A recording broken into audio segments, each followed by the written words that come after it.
స్వాగతం. అలాగే మన శ్రీమద్ భాగవతానికి కూడా స్వాగతం అండి. ముందుగా ప్రేయర్ చేద్దాం.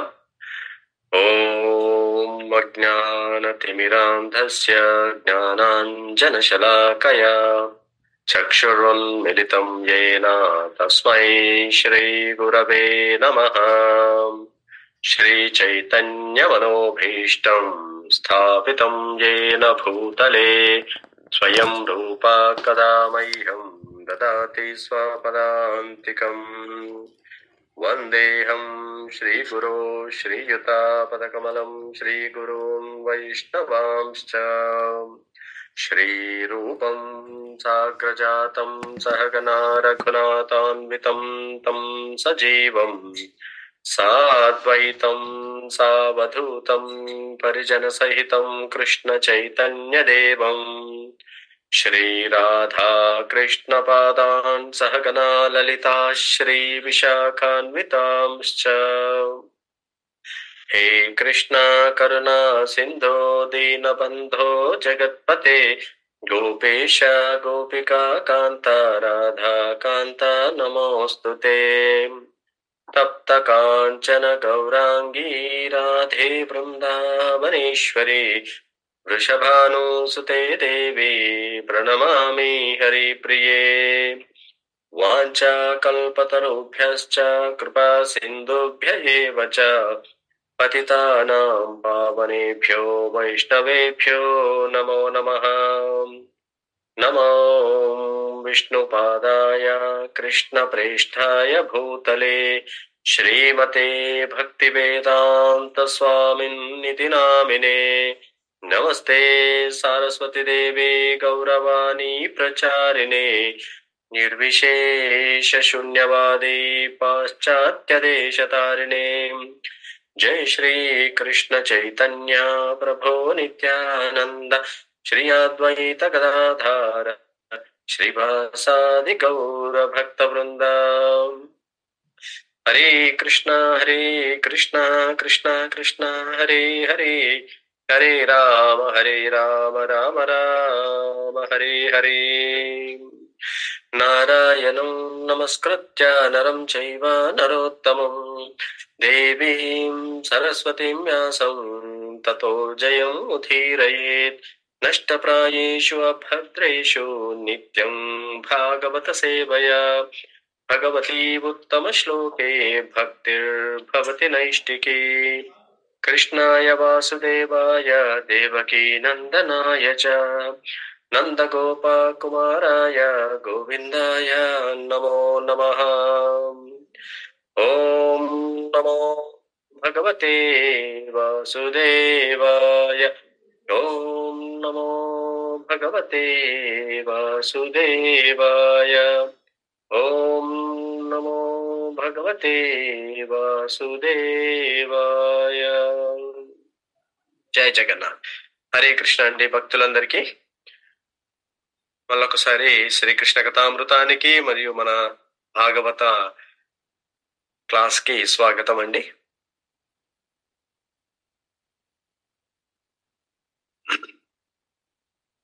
మనం శ్రీమద్ భాగవతం 9th canto ఈశాను కథ ఈ టాపిక్ లో ఉన్నామండి. అందులో 4th చాప్టరు ఈరోజు అంబరీషుని ఎడ దుర్వాసముని అపరాధమునర్చుట, ఆ చాప్టర్ ని మనం చదువుకుంటున్నాం. మనం ఒకసారి ప్రీవియస్ క్లాస్ ని మనం రీక్యాప్ చేసుకుంటే, అక్కడ శవన ఋషికి సుకన్యను ఇచ్చి శర్యాతి తన కూతురైనటువంటి సుకన్యని ఈ యొక్క శవన ఋషికి ఇవ్వడం. శవన ఋషి చాలా ముసలిగా ఉంటాడు, చాలా ఇరిటేటివ్ గా ఉన్నప్పటికీ ఈ యొక్క సుకన్య తన భర్తని చక్కగా సేవ చేస్తూ ఉన్నప్పుడు ఆయన హృదయం కరిగిపోతుంది. అప్పుడు అక్కడికి ఈ యొక్క అశ్విని కుమారులు అక్కడికి వస్తారు. వీళ్ళు ఏంటి అంటే వీళ్ళు ఆయుర్వేద మెడిసిన్ ఫిజిషియన్స్ అన్నమాట. సో వాళ్ళని శవన ఋషి అడుగుతాడు, నన్ను యవనవంతుణ్ణి చెయ్యండి అని. అప్పుడు అశ్విని కుమారులు ఎందుకు వచ్చారు అంటే, మాకు ఈ సోమరసాన్ని ఇవ్వండి అని. ఎందుకంటే వీళ్ళు యజ్ఞములో అశ్విని కుమారులకి ఆ భాగం లేదు కాబట్టి వాళ్ళు కూడా ఆ సోమరసాన్ని పానం చెయ్యాలని శవన ఋషి దగ్గరని అప్రోచ్ అవుతారు. అప్పుడు శవన ఋషి ఆ కండిషను పెడతాడనమాట, నన్ను యవనుణ్ణి చేస్తే మీకు సోమరసాన్ని ఇస్తాను అని. సో ఆ విధంగా ఈ యొక్క అశ్విని కుమారులు ఈ ఒక పాండ్ లో డిప్ చేసి శవన ఋషిని యవనవంతునిగా చేస్తారు. ఎప్పుడైతే యవనవంతునిగా అయ్యాడో అప్పుడు శర్యాతి యొక్క సుకన్య యొక్క ఫాదరు అక్కడికి వచ్చినప్పుడు ఈ శవన ఋషి యవ్వనంగా అయ్యాడు అని తెలియక తన కూతురు తప్పు చేస్తుంది అని కోపపడే టైంలో అప్పుడు సుకన్య తన తండ్రికి ఎక్స్ప్లెయిన్ చేస్తుంది అనమాట, ఈయననే అది అని. అప్పుడు ఈ శర్యాతి తోటి ఈ యొక్క సోమయజ్ఞాన్ని చేపించి ఆ సోమయజ్ఞంలోంచి వచ్చిన ఆ సోమపానాన్ని అశ్విని కుమారులకు ఇస్తారనమాట. ఎప్పుడైతే అది ఇచ్చారో ఇంద్రుడికి కోపం వచ్చేసి తన వజ్రాయుధంతో శవన ఋషిని చంపాలని ప్రయత్నిస్తాడు.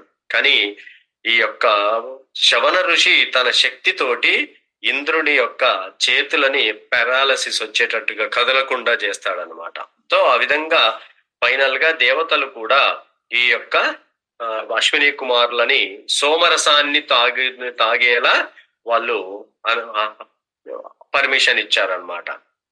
సో అది ఒక మనకు లాస్ట్ దాంట్లో మనకి ఏర్పడింది. అంటే ఈరోజు చూడండి, ఈ యొక్క అప్పుడు ఈ శాస్త్రాలు ఎంత పవర్ ఉండేది చూడండి. ఆ పవర్ ను బట్టి అంటే కొన్నిసార్లు ఋషులు చనిపోయిన వాళ్ళని కూడా బతికించేయగలిగే వాళ్ళు. తర్వాత ఇప్పుడు ఈ ముసలితనాన్ని కూడా యవ్వనవంతుని చేసేంత శక్తి మన ఆయుర్వేద మన శాస్త్రాల్లో ఉంది. అదే ఇప్పుడు ఈ మోడర్న్ సైన్స్ ఎంత ప్రయత్నించినా కానీ అది సాధ్యం అవ్వదన్నమాట. అలాంటిది సాధ్యం కావాలి అంటే మళ్ళీ కూడా మనకు అల్టిమేట్ గా ఈ యొక్క శాస్త్రాను శరణాగతి తీసుకోవడం ద్వారానే సాధ్యం అవుతుంది.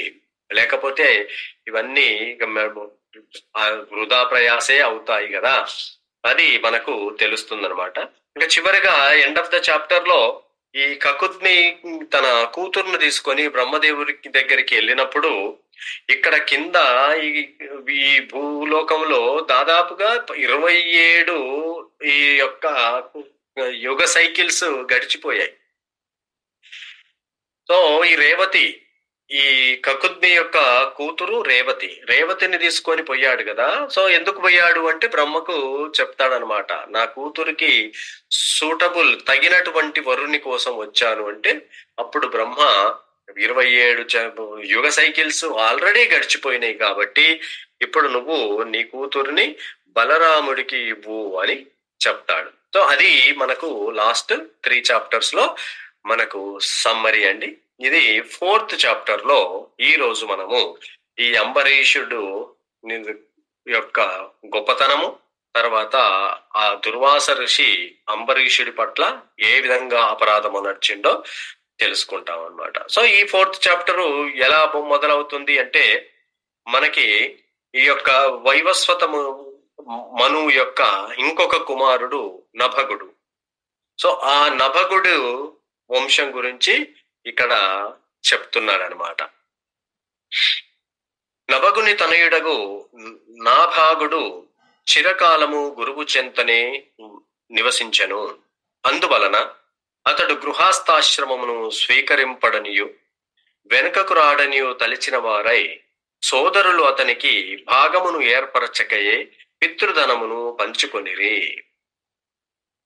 కాని నాభాగుడు గురుకులము నుండి వచ్చినప్పుడు తమ తండ్రిని వారు అతని భాగముగా వసగిరి.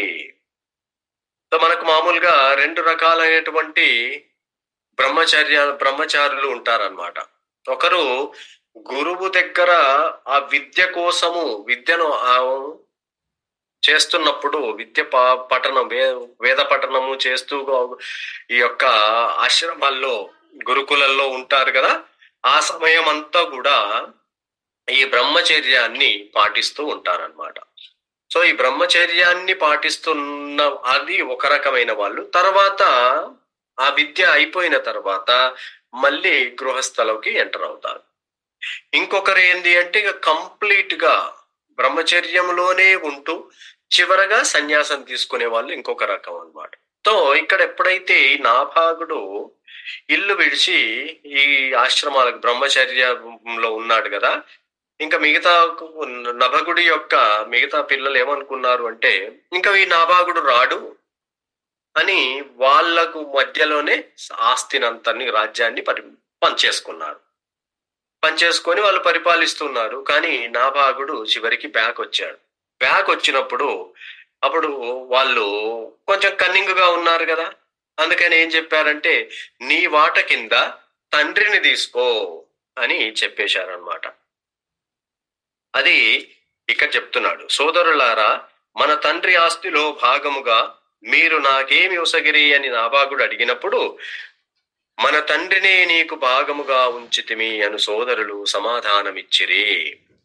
కాని నాభాగుడు తన తండ్రి చెంతకు వెడలి, తండ్రి నా జ్యేష్ఠ సోదరులు నిన్నే నా వంతుగా వసగిరి అని పలుకగా, పుత్ర వారి మోసపూరిత వాక్కులను విశ్వసింపకుము, నేను నీ సంపత్తిని గాను అని అతనికి తండ్రి ప్రత్యుత్తరం ఇచ్చను. సో తండ్రి, ఎందుకంటే యూజువల్ గా చాలా మంది ఇప్పుడు అది అప్పుడు జరిగినది కాదు, ఇప్పుడు అయితే ప్రతి దగ్గర అదే జరుగుతుంది. తల్లిదండ్రి హెల్ప్ చేయగలిగితేనే మనము అమెరికాకు పిలిపించుకోవడం కానీ పిల్లలు వాళ్ళ దగ్గర ఉంచుకుంటారు, ఎందుకంటే పని చేసి పెడతారు. పని చేయని వాళ్ళు నాకు అవసరం లేదని చెప్పే సిచ్యువేషన్ ఉందన్నమాట. సో అప్పుడు కూడా ఈ నాభాగుడికి వాళ్ళు అట్లానే చేశారు, ఎందుకంటే ముసలిగా అయిపోయాడు తండ్రి. నభగుడు ముసలిగా అయిపోయిన అతన్ని మిగతా సోదరులు ఏం చేశారు, నీ తండ్రే నీ ఆస్తిగా ఉంచేశాము అని చెప్పినప్పుడు తండ్రి చెప్తున్నాడు అనమాట, వాళ్ళు నిన్ను మోసం చేస్తున్నారు అని. అప్పుడు ఇంకేం చెప్తున్నా అంటే, అంగీరస గోత్రికులు ఇప్పుడు మహాయజ్ఞమును నిర్వహించుచున్నారు. వారు సుమేధసులయ్యును ప్రతి 6వ రోజు యజ్ఞ నిర్వహణమున మోహితులై నిత్య కర్మానుష్ఠానములో తప్పులు చేయుదురు. ఆ మహాత్ముల చెంతకు వెడలి వైశ్వదేవ సంబంధములకు 2 సూక్తములను వివరింపము. యజ్ఞము పూర్తి కాగా స్వర్గమునకు వెడలునప్పుడు ఆ ఋషులు యజ్ఞమునందు మిగిలిన ధనమును నీకు ఇవ్వగలరు. అందువలన వెంటనే అచ్చటకు వెడలుము. ఆ విధముగా నాభాగుడు అచ్చము తండ్రి ఉపదేశించిన రీతిగానే వర్తించగా అంగీరస గోత్రికులకు ఋషులు అతనికి ధనమునిచ్చి స్వర్గమునకు వెడలిరి. సో తండ్రి చెప్పిన దాని ప్రకారం, ఎందుకంటే నాభాగుడు సరళ హృదయుడు, భక్తుడు కూడా కాబట్టి తండ్రి తన ఆస్తి అని ఇచ్చినా గాని దాన్ని చక్కగా శిరస వహించి తండ్రిని యాక్సెప్ట్ చేశాడు. తండ్రి మోసపూరిత బుద్ధి, మిగతా పిల్లల మోసపూరిత బుద్ధి చూసి ఇక్కడ సలహా ఇస్తున్నాడు అనమాట. ఏమని, ఈ అంగీరస గోత్రికులు యజ్ఞం చేస్తూ ఉంటారు, ప్రతి 6వ రోజు వాళ్ళు కొన్ని తప్పిదాలు చేస్తా ఉంటారు, నువ్వు అక్కడికి వెళ్ళి ఈ 2 సూక్తులను చెప్పుము అని చెప్పినప్పుడు అలాగే వాళ్ళ ఋషులు ఏం చేశారు, యజ్ఞం సమాప్తి అయిన తర్వాత వాళ్ళు వెళ్తూ ఈ నాభాగుడికి ధనాన్ని ఇచ్చారనమాట. ఇచ్చి వాళ్ళు స్వర్గానికి వెళ్ళిపోయారు. పిమ్మట నాభాగుడు ఆ ధనమును స్వీకరించుచుండగా నల్లని పురుషుడొకడు ఉత్తర దిక్కు నుండి వచ్చి అతనితో, ఈ యజ్ఞశాల యందలి ధనమంతయు నాది అని పలికెను.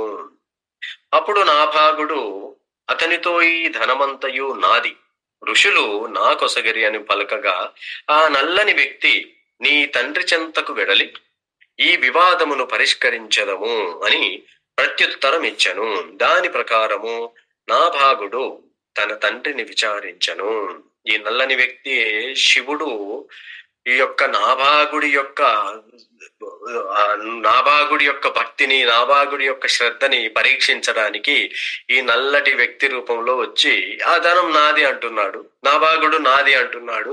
చివరికి శివుడు ఏం చెప్తున్నాడు, మీ తండ్రి దగ్గరికి, నభగుడి దగ్గరికి వెళ్ళి మనం పరిష్కరించుకుందాము అని చెప్తే అప్పుడు నాభాగుడు కూడా ఓకే అన్నాడు. ఇప్పుడు నభగుడి దగ్గరికి వచ్చారనమాట. దక్ష యజ్ఞ భూమిలో ఋషులు యజ్ఞమనుర్చినది అంతయు శివునికే భాగముగా అర్పించియుండిరి కనుక యజ్ఞభూమి యందలి సమస్తము నిక్కముగా శివునికే చెందినది. సో తండ్రి ఈ విధంగా చెప్పాడనమాట. ఎందుకంటే దక్ష యజ్ఞములో మొత్తం శివుడికే ఇచ్చారు కాబట్టి యజ్ఞములో వచ్చేదంతా శివుడికే చెందుతుంది అని చెప్తాడు. పిదప నాభాగుడు శివునకు నమస్కరించి అతనితో పరమ పూజ్యుడవగు దేవ, ఈ యజ్ఞస్థలి అందలి సర్వస్వము నీదే అని నా తండ్రి స్థిరపరిచినాడు. అప్పుడు నేను ఆదరముతో శిరము వంచి నీ అనుగ్రహమును వేడుకొనుచున్నాను అని నాభాగుడు పలుకుతున్నాడు. అప్పుడు శివుడు చాలా తృప్తి చెంది చెప్తున్నాడు అనమాట, నీ తండ్రి పలికినదంతయు సత్యమే, నీవు కూడా అదే సత్యమును పలుకుచున్నావు కనుక మంత్రజ్ఞుడనగు నేను దివ్య జ్ఞానమును నీకు వివరింతును. ఈ యజ్ఞశేషమగు ధనమునంతటిని నీ కొసగుచున్నాను, స్వీకరింపుము అని పలికి అత్యంత ధర్మ నిరతుడగు శివుడు అంతర్హితుడయ్యను. శివుడు ఈ యొక్క నాభాగుడి యొక్క భక్తి, ఆ తండ్రి పట్ల ఉన్న, తండ్రి ఆజ్ఞ పట్ల ఉన్నటువంటి శ్రద్ధ, దీని ప్రకారము శివుడు సంతృప్తి చెంది నాభాగుడికి జ్ఞానంతో పాటు ఆస్తిని కూడా ఇచ్చాడనమాట. ఈ చరితమును ఉదయ సంధ్యలలో శ్రద్ధతో వినువాడు, కీర్తించువాడు నిక్కముగా విద్వాంసుడు, వేదమంత్రజ్ఞుడు, ఆత్మానుభవ దక్షుడు నగును. ఇది ఈ యొక్క నాభాగుడి చరిత్రని ఇక్కడ ఫలశ్రుతి చెప్తున్నాడు అనమాట. ఇది ఉదయ సంధ్యలలో శ్రద్ధగా వినడం, దాన్ని కీర్తించడము, తర్వాత దాని గురించి చదవడం, ఇవి ఏవైతే చేస్తామో వాళ్ళు చక్కగా ఏమవుతారంటున్నారు, ఆత్మజ్ఞానములో దక్షుడవుతారు, తర్వాత విద్వాంసుడు మరియు వేద మంత్రజ్ఞుడు అవుతారు అని ఈ యొక్క ఈ యొక్క ఫలశ్రుతి చెప్తున్నారనమాట. ఆ నాభాగునికి అంబరీషుడు జన్మించను.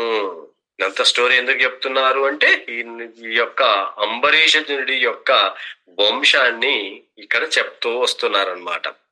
ఆ అంబరీషుడు మహాభాగవతుడు, సుకృతివంతుడును అయ్యుండెను. అమోఘుడగు బ్రాహ్మణుచే శపింపబడినప్పటికీ ఆ శాపము అంబరీషుని స్పృశింపజాలకపోయెను. ఎప్పుడైతే ఈ అంబరీషుడు యొక్క మహాభాగవతుడు ఈ యొక్క శాపము, ఏది దుర్వాస మహర్షి పెట్టిన శాపం వల్ల కూడా ఏమి చలించలేకపోయాడు, ప్లస్ ఆ శాపం ఆయన నేను చేయలేకపోయింది అన్నప్పుడు పరీక్షిత్ మహారాజుకి మళ్ళీ ఉత్సాహంతో ప్రశ్నేస్తున్నాడు అనమాట, నేను ఆ వృత్తాంతాన్ని వినగోరుతున్నాను అని. బ్రాహ్మణోత్తమ, అంబరీషుడు నిక్కముగా మహానుభావుడు, సచ్చరిత్రుడు అయ్యున్నాడు. అతనిని గూర్చి నేను వినగోరుచున్నాను. అప్రతిహతమగు బ్రాహ్మణ శాపము అతనిపై ప్రభావమును చూపజాలకపోవుట పరమాశ్చర్యకరము కదా అండి. ఇదే పరీక్షిత్ మహారాజు శృంగి 7 సంవత్సరాల బాలుడు శృంగి పెట్టిన శాపము వల్ల దాన్ని యాక్సెప్ట్ చేసి, అంటే ఆ శాపము ఖచ్చితంగా తగిలి తీరుతుంది, కానీ ఇక్కడ అంబరీషుడికి అసలు షాది, ఎందుకంటే దుర్వాసుడు పెట్టిన శాపం కూడా ఏమి ఎఫెక్ట్ లేదు అన్నప్పుడు ఎంతో ఆశ్చర్యపోయాడు అనమాట. పరమ భాగ్యశాలియగు అంబరీషుడు సప్తద్వీప సమన్వితమగు ప్రపంచముపై శాసనమును, అక్షయమగు అనంతమైన సంపదను, పృథ్వీయందు సమృద్ధిని సాధించెను. అట్టి స్థానము దుర్లభము అయినప్పటికీ దానినతడు పట్టించుకొనలేదు. ఏలయన అట్టి ఐశ్వర్యము భౌతికమైనదని అతడెరిగియుండెను. స్వప్నము వలె అట్టి సంపద చివరకు నశించియే తీరును. అభక్తుడు అట్టి ఐశ్వర్యమును బడిసినప్పుడు అధికాధికముగా తమోగుణమునందు నిమగ్నుడగునని ఆ రాజు ఎరిగియుండెను. చూడండి, అంబరీషుడికి సప్త ద్వీపాలు అన్నింటినీ పరిపాలిస్తున్నాడు. ప్రతి ప్రపంచం మొత్తం మీద తను శాసనాన్ని ఏర్పరచుకొని అనంతమైన సంపదను పొందాడనమాట. అంటే తనకు ఎంత ఉన్నదో కూడా సంపద లెక్కలేనంత అనంతమైనటువంటి సంపద ఉన్నా గాని ఆయన మాత్రము దాన్ని ఏ మాత్రము పట్టించుకోలేదన్నమాట. ఎంత అంటే ఈ యొక్క జ్ఞానము, ఈ యొక్క భక్తిలో ఉన్నప్పుడు, ఎందుకంటే అంబరీషుడు మహాభాగవతుడు. సో కాబట్టి ఈ మహాభాగవతుడికి అన్నీ తెలుసు కదా, ఏది శాశ్వతము ఏది అశాశ్వతం అని. కాబట్టి ఈ భౌతికమైనటువంటి సంపద శాశ్వతం అని తెలుసుకొని దాని నుంచి మరి అదే మరి జనాలు ఎందుకు దాని వెంబడి పడుతున్నారు అంటే తమోగుణ ప్రభావం వలన. రజో తమో గుణాలు ప్రభావం ఉన్నప్పుడు ఆస్తుల పట్లనే మమకారం పెంచుకుంటూ, అంటే భౌతికమైన ఒక ఆస్తేగా, ఆస్తి అంటే ఓన్లీ మనీయే కాదు, ఫ్యామిలీ కూడా ఆస్తియే. సో ప్రతిది కూడా భౌతికమైనటువంటి దాని పట్ల మనకు ఏదైతే మనం ఎఫర్ట్ ఎండివర్ చేస్తున్నామో అది ఉంది అంటే దాని అర్థం ఏమంటున్నాడు, తమోగుణ ప్రభావము వల్ల అని చెప్తున్నాడు అనమాట. అంబరీషుడు దేవదేవుడగు వాసుదేవునికి అతని భక్తులకు సాధు పురుషులకు పరమ భక్తుడై ఉండెను. ఇట్టి భక్తి కారణమున అతడు సమస్త విశ్వమును గులకరాయి వలె తుచ్చముగా భావించెను. అంబరీషుడు ఒక దేవాది దేవుడికే కాదు, ఇప్పుడు మనం చక్కగా చెప్తుంటాం కృష్ణ భక్తులం అండి అని. కానీ అంబరీషుడు ఏం చెప్తున్నాడు, కృష్ణ భక్తుడే కాదు, వాసుదేవునికి భక్తుడే కాదు, ఆయన భక్తులకు మరియు సాధు పురుషులకు కూడా పరమ భక్తుడై ఉండడం ఇది. ఎందుకంటే మహాభాగవతులు శుద్ధత్వానికి రావాలి అంటే మనం ఆయన భక్తులకు దాసానుదాసు. సో ఈ ఫార్ములా ఉన్నంతసేపు భక్తిలో మనం సేఫ్ గా ఉంటాం. ఎప్పుడైతే నాకు అనేది మనకు ఈ అహం వచ్చేసి ప్రైడ్ వచ్చేసిందంటే అప్పుడు ఇంకా భక్తిలో కూడా మనం కొనసాగడము కష్టమే. ఎందుకంటే భక్తి అనేది ఈ జన్మకు సంబంధించిందే కాదు, ఇక కంటిన్యూగా ఈవెన్ ఎటర్నల్ గా మళ్ళీ ఈ భౌతికత్వాన్ని వదిలేసి ఆధ్యాత్మిక లోకాలకు వెళ్ళినా కానీ భక్తి కంటిన్యూ అవుతూ ఉంటుంది. కాబట్టి ఈ భక్తిని మనం ఏ స్థితిలో ఉన్నా గాని మనం చేసే భక్తి మాత్రము ఆ శుద్ధ సత్వంలోనే చేయాలన్నమాట. ఆ శుద్ధ సత్వాన్ని మన లెవెల్కి తీసుకొచ్చి మాత్రం చేయకూడదు అని మనకు ఈ అంబరీషుడి ద్వారా తెలుస్తూ ఉంటుంది. ఎందుకంటే ప్రైడ్, ఈగో వల్లనే కదా మన అవతలి భక్తుడికి మనం రెస్పెక్ట్ ఇవ్వకపోవడము, గ్రేట్ఫుల్ గా ఉండకపోవడము ఎందుకు జరుగుతుంది. ఇది జరగకపోవడం, హంబుల్నెస్, హ్యూమిలిటీ అది రాకపోవడం ఏంటిది అంటే ఇదే కారణం, మనలో ఉన్న ఈ ఈగో వల్ల. సో కాబట్టి మనం అవతలి భక్తులను లెక్క చేయం. కానీ ఇక్కడ అంబరీషుడు మహాభాగవతుడై కూడా ఆయన భక్తులకే భక్తుడు అని చెప్తున్నాడు. అంబరీషుడు మనస్సును శ్రీకృష్ణ పాదారవింద ధ్యానమునందు, వాక్కులను ఆ దేవదేవుని గుణ కీర్తనమునందు, కరములను హరిమందిర మార్జనమునందు, కర్ణములను శ్రీకృష్ణుడు పలికిన పలుకులను లేదా శ్రీకృష్ణుని గూర్చి పలికిన వాక్కులను వినుటయందు వినియోగించెను.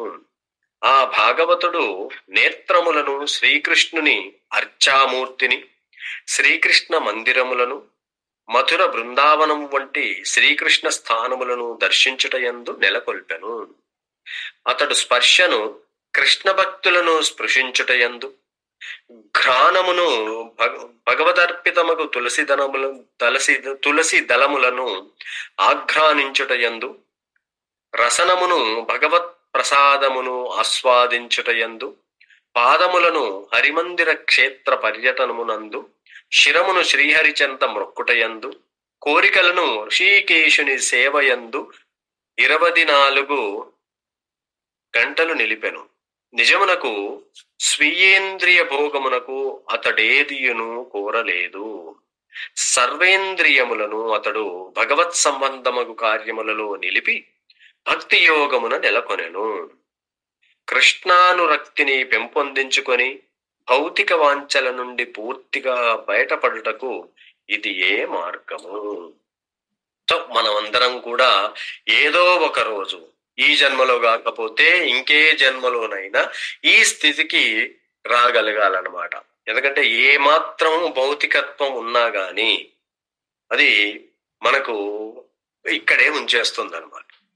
అందుకే ఏం చెప్తారు మనకి, ఈ యొక్క సాధన చిన్న సాధన చేస్తున్నా గాని మన యొక్క హృదయములో మార్పు వస్తా ఉందా లేదా కూడా మనమే చూసుకోవాలి. ఎవరో చెప్పాల్సిన పని లేదనమాట.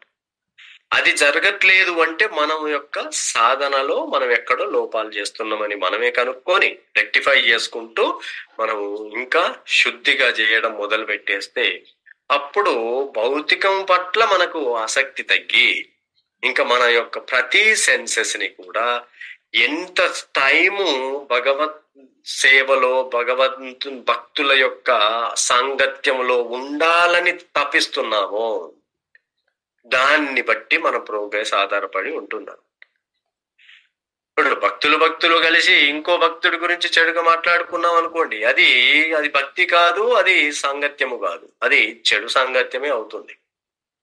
కాబట్టి మనం ఇది చాలా జాగ్రత్తగా అంబరీషుణ్ణి మనం ఆదర్శంగా తీసుకుంటే ప్రతి ఇంద్రియాన్ని మనం ఎట్లా వాడొచ్చు అంటే, ఇంద్రియాలు మనకు ప్రస్తుతము భౌతికమైనటువంటివి. మనకు తెలుసు యొక్క అన్ని ఇంద్రియాలు సెటిల్ బాడీ కూడా భౌతికత్వంలోనే ఉంటుంది. కానీ ఈ వీటిని మనము ఆధ్యాత్మికంగా మార్చాలా, ఎలా మార్చాలో ఇక్కడ అంబరీషుడి ద్వారా తెలుసుకుంటున్నాం. అంటే కళ్ళను ఆధ్యాత్మికంగా ఎలా మార్చాలి అంటే భగవంతుడి యొక్క రూపాన్ని చూడడం, ఆ యొక్క ధాముల్లోకి వెళ్ళి ఆ భగవంతుడి లీలలు చేసిన స్థలాలను దర్శించడం. సో ఇవి చేస్తున్నప్పుడు అప్పుడు మన కళ్ళు స్పిరిచువలైజ్ అవుతాయి. అట్లానే ఒక్కొక్క మన ఇంద్రియాన్ని మనము కంప్లీట్ గా ఈ ఆధ్యాత్మికం చెయ్యాలన్నమాట.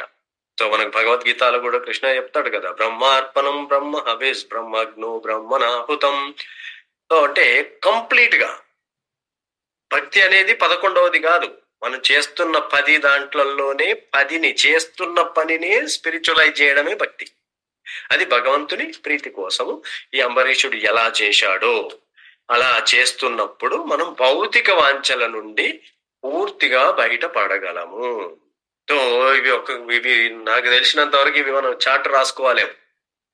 ఏవి చూడాలి, వినేటప్పుడు ఏది వినాలి. సో మనకి ఇష్టం ఉన్నా లేకపోయినా అది వింటా ఉంటే చెవులు మెయిన్ గా ఇవే కదండి. మనకి కళ్ళు టూ డేంజర్, ఎందుకంటే ఏదేదో చూస్తూ ఉంటాయి.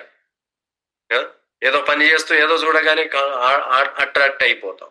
తర్వాత చెవులు ఏదో వింటున్నప్పుడు ఇంకేదో వినపడుతుంది, అక్కడ అట్రాక్ట్ అయిపోతాం. సో ఇవన్నీ భౌతికం వైపు కాకుండా మనము ఆధ్యాత్మిక వైపు ఎప్పుడైతే వస్తామో అప్పుడు మాత్రమే మనకు అంబరీష్ మహారాజును గనక గుర్తుకు తెచ్చుకుంటే ఆయన ఎలా చేశాడు, నేను ఒక్క రోజు ఇన్స్పిరేషన్ గా ఉంచుకున్నా చాలు, 1 గంట అంబరీష్ మహారాజును గుర్తుకు తెచ్చుకున్నా ఖచ్చితంగా తీరుతుందన్నమాట. రాజుగా అంబరీషుడు విద్యుక్త ధర్మపాలనమునందు తన సమస్త రాచకర్మల ఫలమును పరమభోక్త ఇంద్రియానుభూతికి పరమైన వాడు దేవదేవుడునగు శ్రీకృష్ణునికి అర్పించెను. భగవన్నిష్ఠులకు విప్రుల ఉపదేశములను అనుసరించి అతడు ధరణిని అనాయాసముగా పరిపాలించెను. ఇంకొకటి ఏం చెప్తున్నాడు, తను చేసిన ఏది ఏ ధర్మ పాలనము గాని తర్వాత రాచకార్యములను ఫలాలను గాని ఇవన్నింటిని కూడా ఎవరికి అర్పణిస్తున్నాడు, ఎందుకంటే భోక్తారం యజ్ఞ తపసం సర్వలోక మహేశ్వరం. సో ఆ శ్రీకృష్ణ భగవంతుడే భోక్త అనే భావనలో ఉన్నాడు కాబట్టి అన్ని ఆయనకి అర్పిస్తూ తన రాజ్యాన్ని, ఇంత పెద్ద రాజ్యాన్ని కూడా, ఎంటైర్ భూమండలాన్ని కూడా చక్కగా చాలా సునాయాసంగా పరిపాలించాడనమాట. సరస్వతీ నది ప్రవహించునట్టే మరు ప్రదేశములలో అంబరీషుడు అశ్వమేధ యజ్ఞం వంటి మహాయజ్ఞములను చేసి సమస్త యజ్ఞపతియగు భగవానుని సంతుష్టిపరచెను. ఆ యజ్ఞములు మహదైశ్వర్యముతోను యుక్తమగు సామగ్రితోను బ్రాహ్మణులకు భూరి దక్షిణలతోనూ నిర్వహింపబడినవి. యజ్ఞ నిర్వాహకుడకు రాజు యొక్క ప్రతినిధులుగా వశిష్ఠుడు, అసితుడు, గౌతముడు మున్నగు మహనీయులు బ్రాహ్మణులను పర్యవేక్షించిరి. సో ఎందుకంటే యజ్ఞాలు మనం చేస్తూ ఉంటాం. యజ్ఞాలు ఈ రాజులుగా ఉన్న వాళ్ళు, పాలకులుగా ఉన్న వాళ్ళు యజ్ఞాలు ఎందుకు చేస్తున్నారు అంటే వాళ్ళు రాజ్యములో ఈ యొక్క ఏ కొరత రాకూడదు. ఎందుకంటే యజ్ఞాలు చేయకపోతే వర్షాలు పడవు. సో వర్షాలు పడకపోతే మనకు భగవద్గీతలోనే చెప్తాడు కదా, అన్నాత్ భవంతి భూతాని అన్న పర్జన్యాత యజ్ఞ సంభవం. సో ఇవన్నీ కూడా ఒకదాని మీద ఒక డిపెండ్ అవుతూ ఉంటాయి. సో ఈ యజ్ఞాలని ఓన్లీ ప్రజల క్షేమం కోసము, ఈ ప్రకృతిలో సమతుల్యత ఏర్పరచడం కోసం మాత్రమే చెయ్యాలి అని ఈరోజు మనం చూస్తూ ఉంటాం. అక్కడికి వెళ్ళి ఎలక్షన్స్ వచ్చినప్పుడు అప్పుడు బాగా కనిపిస్తూ ఉంటారు అన్నమాట. రాజకీయ నాయకులంతా గుళ్ళల్లోనే ఉంటారు, యజ్ఞాలన్నీ చేసుకుంటూ ఉంటారు. ఎందుకు అంటే గెలవాలి అని. అంటే తామ శ్రేయస్సు కోసమే గాని ఇక్కడ సమాజ శ్రేయస్సు కోసం చేసేది ఉండదన్నమాట. అందుకే ఈ యొక్క రాజకీయ నాయకులకు ఈ భాగవతం, భగవద్గీత ముందు వాళ్లకు అంటగట్టాలన్నమాట, ఎలాగో అలా చేసి. సో ఇక్కడ అంబరీషుడు అదే చేసి తర్వాత బ్రాహ్మణులను చక్కగా సత్కరిస్తూ, అప్పుడు దేవతలకి ఎప్పుడైతే యజ్ఞాలు బాగా చేస్తామో దేవతలకి మానవులకి సత్సంబంధాలు ఏర్పడతాయి. లేదనుకోండి ఈ సత్సంబంధాలు ఉండవు ఇంకా. ఎందుకంటే వాళ్ళకి నేనేం చేయాలి అనుకుంటే వాళ్ళు మనకేం చేయలేరు.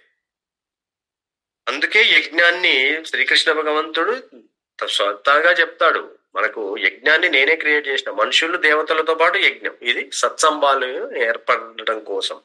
అందుకని మానవ జన్మలో మాత్రమే ఆ యజ్ఞాలను చేయగలము. అలాంటి యజ్ఞాలు మనకు తెలుసు, జపయజ్ఞము ద బెస్ట్. అంబరీషుడు నిర్వహించిన యజ్ఞమునందు సభాసదులు, ఋత్విక్కులు, ముఖ్యముగా హోత, ఉద్గాత, బ్రహ్మ, అధ్వర్యుడు ఉత్తమ వస్త్రములను ధరించిన వారై అచ్చము దేవతల వలె గోచరించిరి. వారందరూ ఉత్సాహముతో యజ్ఞమును సుసంపన్నమునర్చిరి. అంబరీషుని రాజ్యమందలి ప్రజలు భగవానుని మహిమాన్వితమగు లీలా కథల శ్రవణ కీర్తనములకి అలవాటు పడిన వారై దేవతలకును పరమ ప్రియమైనట్టి స్వర్గమును ఎన్నడూ కోరలేదు. సో ఇక్కడ రాజు ఏ భావనలో ఉన్నాడో, ఏ మూడుతో ఉన్నాడో, అప్పుడు ఆటోమేటిక్ గా రాజ్యంలో ప్రజలు కూడా అదే భావనలో ఉన్నారనమాట.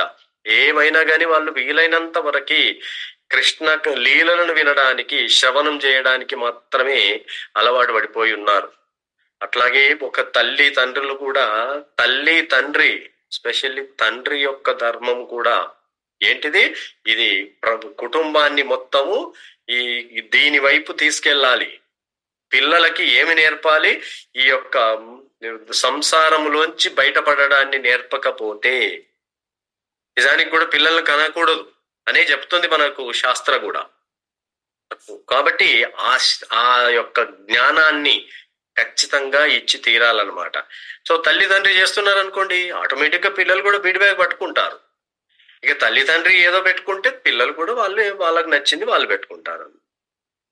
కాబట్టి ఈ విధంగా ఆదర్శంగా యద్యదాచరతి శ్రేష్ఠ. సో మనం ఆదర్శంగా నిలబడడానికి నేను ఎందుకు చేయాలండి, నువ్వు నీ కోసం కాకపోయినా ఈ ఆదర్శంగా ఉండడం కోసమైనా కానీ మనము మంచి కార్యాలే చేసి తీరాలన్నమాట. లేకపోతే నేను బాగానే ఉన్నా, నా సిచ్యువేషన్ బాగానే ఉంది, నేను ఎందుకు పెట్టుకోవాలి అనుకుంటే మరి ఎవరు చేస్తారు? ఎవరో ఒకరు లీడ్ చేయాలి, అది మనం ఎందుకు అవ్వకూడదు అని అనుకునే భావనతో ఉండాలన్నమాట మనం. అందుకని అంబరీషుడు ఎలాగున్నాడో ఆ రాజ్యంలో ప్రజలు కూడా అలానే ఉన్నారనమాట.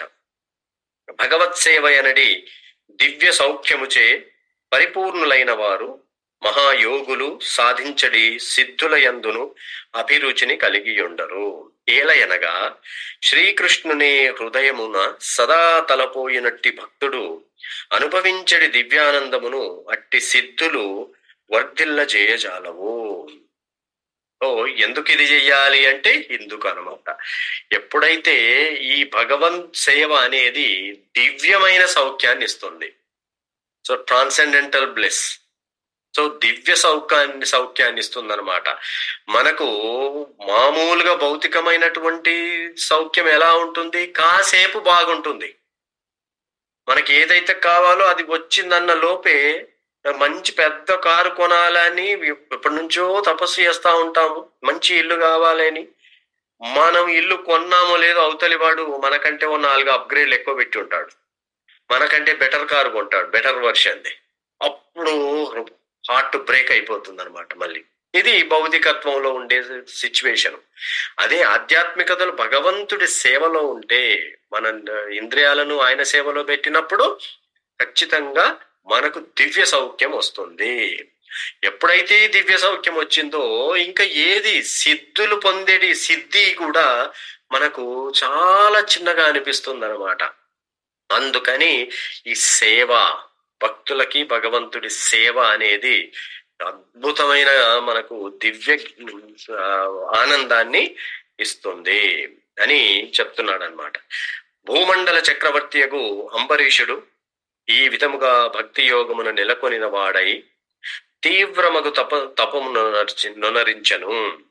స్వధర్మము చే అతడు ఎల్లప్పుడూ దేవదేవుని సంతృప్తి పరచుచు క్రమముగా భౌతిక వాంఛలను విడిచిపెట్టెను.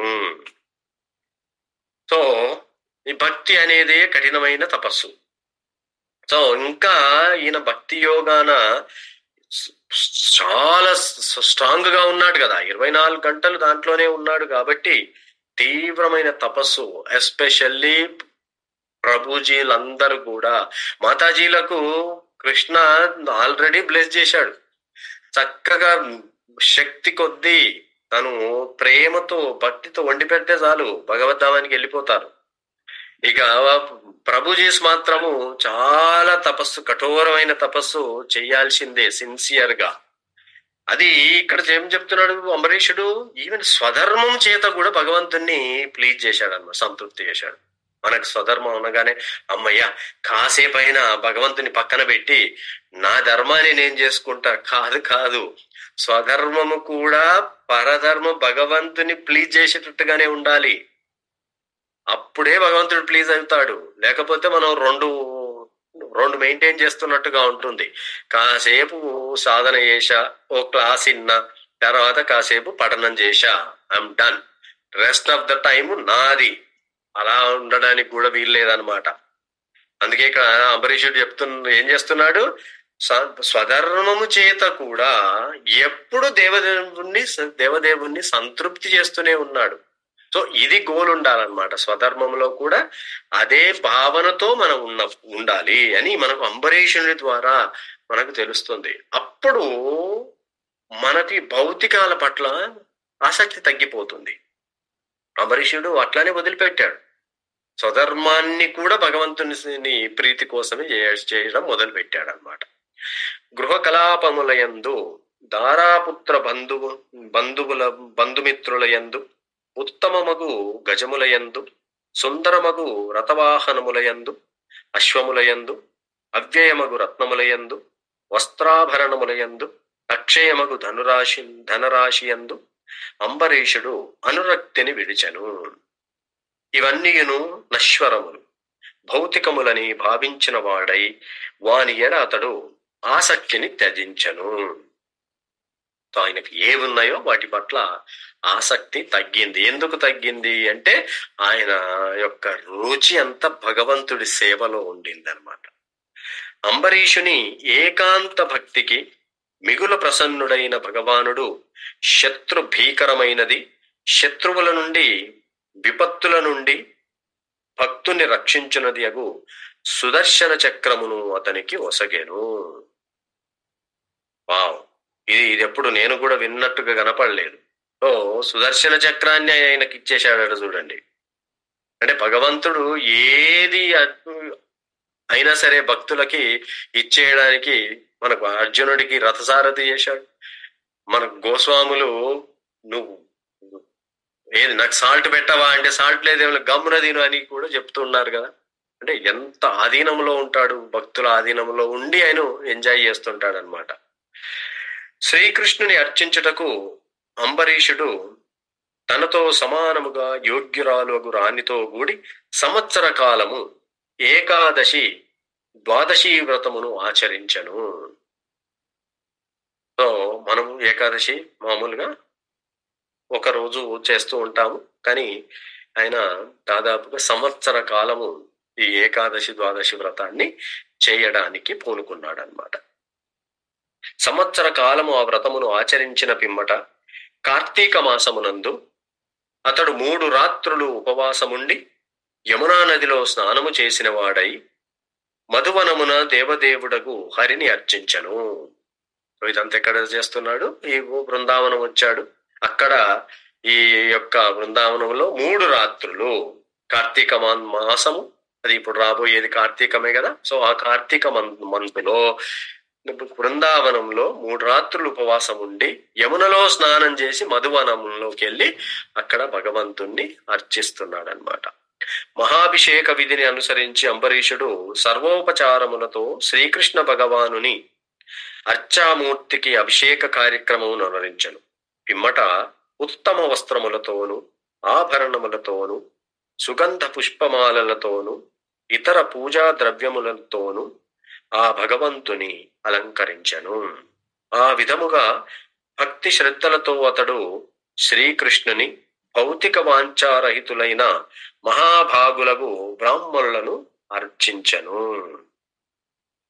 పిమ్మట అంబరీషుడు ఇంటికి వచ్చిన అతిథులను, ముఖ్యముగా బ్రాహ్మణులను సంతుష్టిపరచను. బంగారు తొడుగు కలిగిన శృంగములు, రజిత మండితమగు గిట్టలు కలిగిన 60 కోట్ల గోవులను అతడు దానమిచ్చను. ఆ గోవులు చక్కని వస్త్రశోభితములై క్షీరభరితమగు పొదుగులను కలిగియుండెను.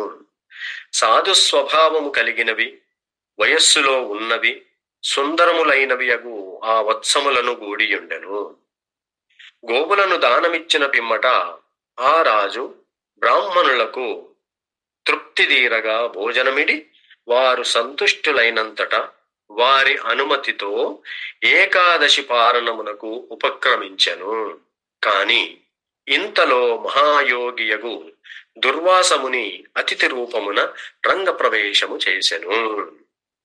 సో ఎట్లాగైతే నిష్టగా చెయ్యాలో అది చేస్తూ అన్ని కంప్లీట్ చేసి ఫాస్ట్ బ్రేక్ చేయాలి ద్వాదశి రోజు అని పూనుకున్నాడో అప్పుడు ఎవరు ఈ యొక్క దుర్వాసుడు రంగంలోకి ప్రవేశించాడనమాట. అంబరీషుడు లేచి దుర్వాసముని ఆహ్వానించి ఆసనమును సమర్పించి పూజోపహారములచే పూజించెను. పిదప ఆ మునిపాదముల చెంత కూర్చొని అతడు భోజనము చేయమని అర్థించెను.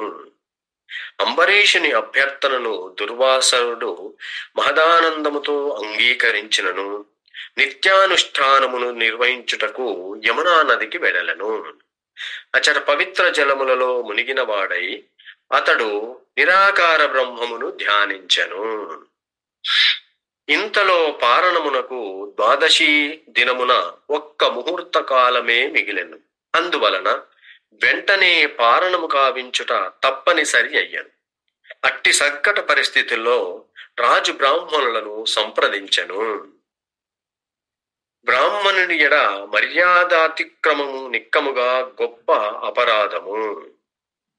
ఇంకొక ప్రక్క ద్వాదశి సమయములో పారణము చేయనిచో వ్రత పాలనమునకు భంగము వాటిల్లును. కనుక ఓ బ్రాహ్మణులారా, మీరిది శుభకరమే గాని అధర్మయుతము కాదని భావించినచో జలపానము చే పారణము చేయగలను. ఈ ప్రకారము బ్రాహ్మణులతో సంప్రదించిన పిమ్మట అంబరీషుడు ఈ నిర్ణయమునకు వచ్చెను. ఏలయనగా బ్రాహ్మణుల అభిప్రాయమును అనుసరించి జలపానమును భక్షణముగను అభక్షణముగను భావింపవచ్చును. ఇక చూడండి, ఇక్కడ అంబరీషుడు ఈయననే మహాభాగవతుడు, భగవంతుడే ఆయనకు సంతృప్తి చెంది సుదర్శన చక్రాన్నే ఇచ్చిండని మనం ఇప్పుడే తెలుసుకున్నాం. ఆయనను చూడండి, భక్తిలో ఉన్నవాడి యొక్క ఈ గుణం ఎలా ఉంటుంది అంటే, అయినా కానీ అంత గొప్ప భాగవతుడు మళ్ళీ బ్రాహ్మణుల దగ్గరికి వెళ్తున్నాడు అనమాట. ఈ క్వాలిటీ ఇది చాలా ఉంటుంది ఈ నిజమైన శుద్ధ భక్తుల దగ్గర. ఎందుకంటే వాళ్ళకు ఈగో ఉండదు. లేకపోతే చూడండి, మనం కొంచెం సబ్జెక్ట్ తెలిసినా, కొంచెం మనకి బాగా చేస్తున్నామని తెలిసినా గానీ ఆయననేంది అడిగేది, అవతలి వాళ్ళనేంది అడిగేది అని అనిపిస్తుంది, ఆమెనేంది అడిగేది, ఇలాంటి భావన మనకు బిల్డ్ అవుతా ఉంటుంది ఏది మనం కేర్ఫుల్ గా ఉండకపోతే. అందుకే భక్తిలోకి వచ్చినాం అంటే మన ఫౌండేషన్ బెటర్ చేసుకుంటూ ఉండాలి. ఫౌండేషన్ ఏంటిది? మన కల్చర్, మన యాటిట్యూడ్, మన సంస్కృతి, మన పర్సనాలిటీ, ఇవన్నీ కూడా బెటర్ గా అవుతున్నాయా కూడా చూసుకుంటూ ఉంటూ సాధన చేసుకుంటూ ఉండాలన్నమాట. లేదు అంటే మనం అది బిల్డ్ చేసుకుంటూనే ఉండాలి. వేరే భక్తుల దగ్గర, అందరి దగ్గర నుంచి నేర్చుకుంటూనే ఉండాలి మనం. ఎందుకంటే ప్రతి దగ్గర నుంచి ఇలా ఇలా ఉండాలి అని నేర్చుకుంటాం, ఇలా ఉండకూడదు అని నేర్చుకుంటాం. అలా నేర్చుకున్నప్పుడు మాత్రమే అది సాధ్యం అవుతుంది అనమాట. లేకపోతే ఇక్కడ అంబరీషుడు రాజు ప్లస్ మహాభాగవతుడు అంతటి భక్తుడై కూడా మళ్ళీ బ్రాహ్మణుల దగ్గరికి వెళ్ళి ఇప్పుడు సంకట స్థితి ఏర్పడింది అని అడుగుతున్నాడు. స్పెక్యులేట్ చేయట్లేడు, ఇది కరెక్టే కదా, నేను ఇంతకు ముందు శాస్త్రాల్లో విన్నానండి, నేను చేసేస్తున్నా, అలా కాదు. అక్కడ ఉన్నటువంటి ఆ బ్రాహ్మణులని అడుగుతున్నాడు అనమాట, సంకట స్థితిలో ఏం చేయాలి అని. సో బ్రాహ్మణుడు ఇప్పుడు ఆయనకు ధిక్కరించి నేను స్వీకరిస్తే అపరాధం అవుతుంది. అలా అని ఈ వ్రతాన్ని ఆ టైములో నేను బ్రేక్ చేయకపోతే వ్రతభంగం కలుగుతుంది. ఏంటిది అని వాళ్ళను సంప్రదిస్తున్నాడు అనమాట. సో ఇది ఏం తప్పు కాదు అంటే, నేను వాటర్ తోటి, నిజానికి కూడా మనం ఎప్పుడైనా వ్రతం ఏకాదశి వ్రతాలు చేస్తున్నప్పుడు కూడా మనకు చరణామృతం ఇస్తుంటారు. సో చరణామృతం తప్పు కాదు అని చెప్తూ ఉంటారు అనమాట. సో కాబట్టి అది తీసుకోవచ్చు, ఎందుకంటే అది మనకు అంత ఈజీగా దొరకదు చరణామృతం. ఓ కురుశ్రేష్ఠ, అంబరీషుడు మనస్సులో అచ్యుతుని ధ్యానించుచు జలపానము చేసిన బిమ్మట దుర్వాసముని రాకకై ఎదురు చూసెను. మధ్యాహ్న సమయ అనుష్ఠానమును పూర్తి కావించుకొని దుర్వాసముని యమునా నది నుండి తిరిగి రాగా రాజు అతనిని సకలోపచారములతో ఆహ్వానించెను. కాని తన అనుమతి లేకుండగానే జలపానము చేసెనని దుర్వాసుడు యోగ బలము చే తెలిసికొనెను. దుర్వాసుడు యోగంతో తను తెలుసుకోగలిగాడు. దుర్వాసుడు ఆకలి కొనిన వాడై దేహము కంపించుచుండగా ముఖము చిట్లించుచు రుకుటి ముడిపడగా చెంతనే చేతులు జోడ్చి నిలిచియున్నట్టి అంబరీషునితో క్రుద్ధుడై ఇట్లు పలికెను. అహో, ఈ క్రూరుని వ్యవహారమును చూడుడు. ఇతడు విష్ణు భక్తుడు కాడు. ఐశ్వర్యముచే తన పదముచే ఇతడు గర్వితుడై తానే ఈశ్వరుడనని భావించుచున్నాడు. ఇతడెట్లు ధర్మమును అతిక్రమించను గమనింపుడు. అంబరీష, నన్ను ఆతిథ్యమునకు పిలిచిన నీవు నాకు భోజనము పెట్టకయే తొలుత భుజించితివి. ఇట్టిని దుర్వ్యవహారమునకు శిక్షగా ఇప్పుడే ఫలమును చూపెదను. సో అంటే ఇప్పుడు చూడండి, దుర్వాసుడు ఎంబడే అంతటి, ఇక్కడ దుర్వాసుడు బ్రాహ్మణుడు, తర్వాత ఋషి. కానీ అంబరీషుడు ఎలా ఉన్నాడు? ఆయన భక్తుడు, బ్రాహ్మణుడు కాదు, క్షత్రియుడు కానీ భక్తుడు. సో అంటే ఈ డిఫరెన్స్ ఎలా ఉంటుందో మనం చూస్తూ ఉంటాం అన్నమాట వీళ్ళిద్దరి ద్వారా. దుర్వాసముని ఇట్లు పలుకుచుండగా అతని ముఖము కోపముతో ఎర్రబడెను. శిరస్సు నుండి చెటను పెరికి అతడు అంబరీషుని శిక్షించుటకై కాలాగ్నిని బోలిన కృత్యను సృష్టించెను. జ్వలించుచున్న కృత్య త్రిశూలమును చేపట్టి అడుగులతో భూమిని కంపింపజేయుచు అంబరీషుని చెంతకు వెడలెను. కాని ఆ రాజు దానిని చూసి చలించక తన స్థానమును నుండి కొంచెమైనను కదలలేదు. సో ఈ యొక్క రాక్షసుని తన బ్రుకిటి నుంచి కోపంతో తన వెంట్రుకల్లోంచి తీసి అంబరీషుడి పైకి రాక్షసుని చేసి విషం వదిలేశాడు. సో అంతటి రాక్షసుడు అంబరీషుడి దగ్గరికి వస్తున్నా గాని, ఎందుకంటే అంబరీషుడు కంప్లీట్ ట్రాన్సెండెంటల్ లో ఉన్నాడు, అంత భక్తిలో ఉన్నాడు కాబట్టి ఆయన చలించకుండా అట్లానే నిల్చొని ఉన్నాడు అనమాట. అదే మనకి స్టోరీ మనకు తెలుసు. దుర్వాసముని తన శరీరాన్ని రక్షించుకోవడం కోసం సుదర్శను నుండి పారిపోతూ ఉంటాడు. కానీ అంబరీషుడు చంపడానికి వచ్చినప్పటికీ ఏమాత్రము చలించకుండా ఉంటాడు. సో ఈ డిఫరెన్స్ ఉంటుందన్నమాట భక్తుల్లోను బ్రాహ్మణుడికి మనం డిఫరెన్స్ చూస్తే.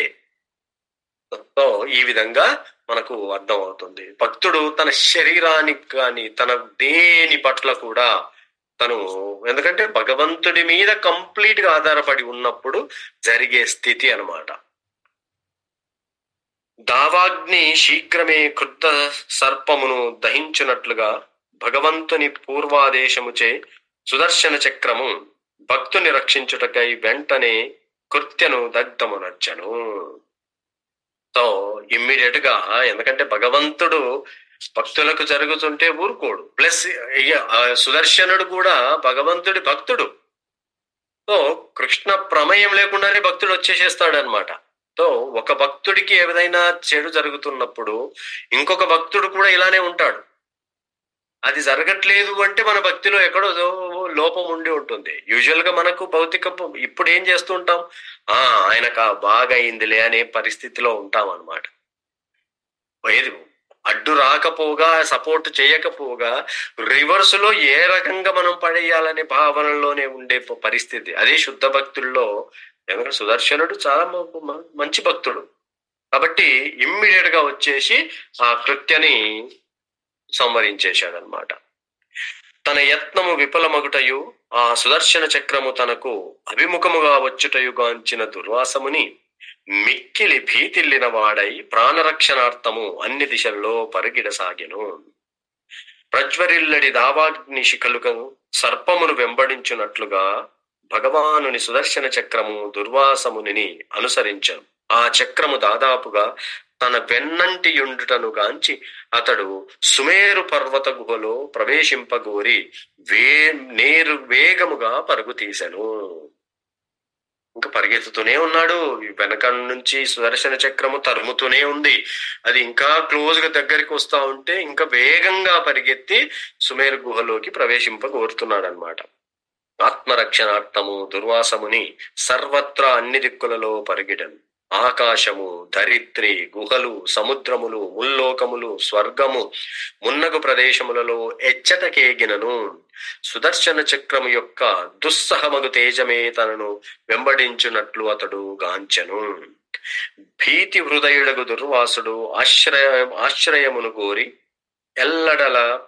ఎల్లెడల పరుగు తీసినను ఆశ్రయమును పొందజాలక చివరకు బ్రహ్మదేవుని చేరి అతనితో, ప్రభువు బ్రహ్మదేవా, దేవదేవుడు ప్రయోగించిన తేజోమయముగు సుదర్శన చక్రము నుండి నన్ను రక్షింపుము అని పలికెను. అప్పుడు బ్రహ్మదేవుడు ద్విపరార్థము చివరన లీలలు ముగిసినంతటా తన భృకుటి కదలిక చేతనే విష్ణువు భగవానుడు మా లోకములతో పాటు సమస్త విశ్వమును లయమునర్చు. నేను, శివుడు, దక్షుడు, భృగువు మున్నగు వారము, భూతనాథులు, ప్రజాపాలకులు, సురేశ్వరులు అందరును ఆ విష్ణువునకు శరణుజొచ్చిన వారమై లోకహితము కొరకు అతని ఆజ్ఞలను శిరసావహించుచున్నాము అని అంబరీషుడితోటి చెప్తున్నాడు అనమాట. అంటే మేము నీకు ఈ సుదర్శన చక్రము యొక్క తాపము నుంచి మేము నిన్ను రక్షించలేము అని. సుదర్శన చక్ర తాపముచే మిగుల పీడితుడైన దుర్వాసుడు ఆ విధముగా బ్రహ్మచే తిరస్కృతుడై కైలాసవాసియకు శివుని ఆశ్రయింప యత్నించను.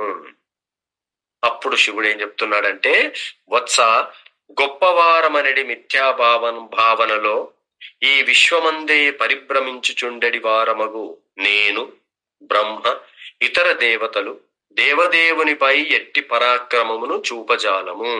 ఏలయనగా అనంతమగు విశ్వములు, వానియందలి జీవులు ఆ దేవదేవుని నిర్దేశమాత్రమున ఉత్పన్నములు వినష్టములు అగుచుండును.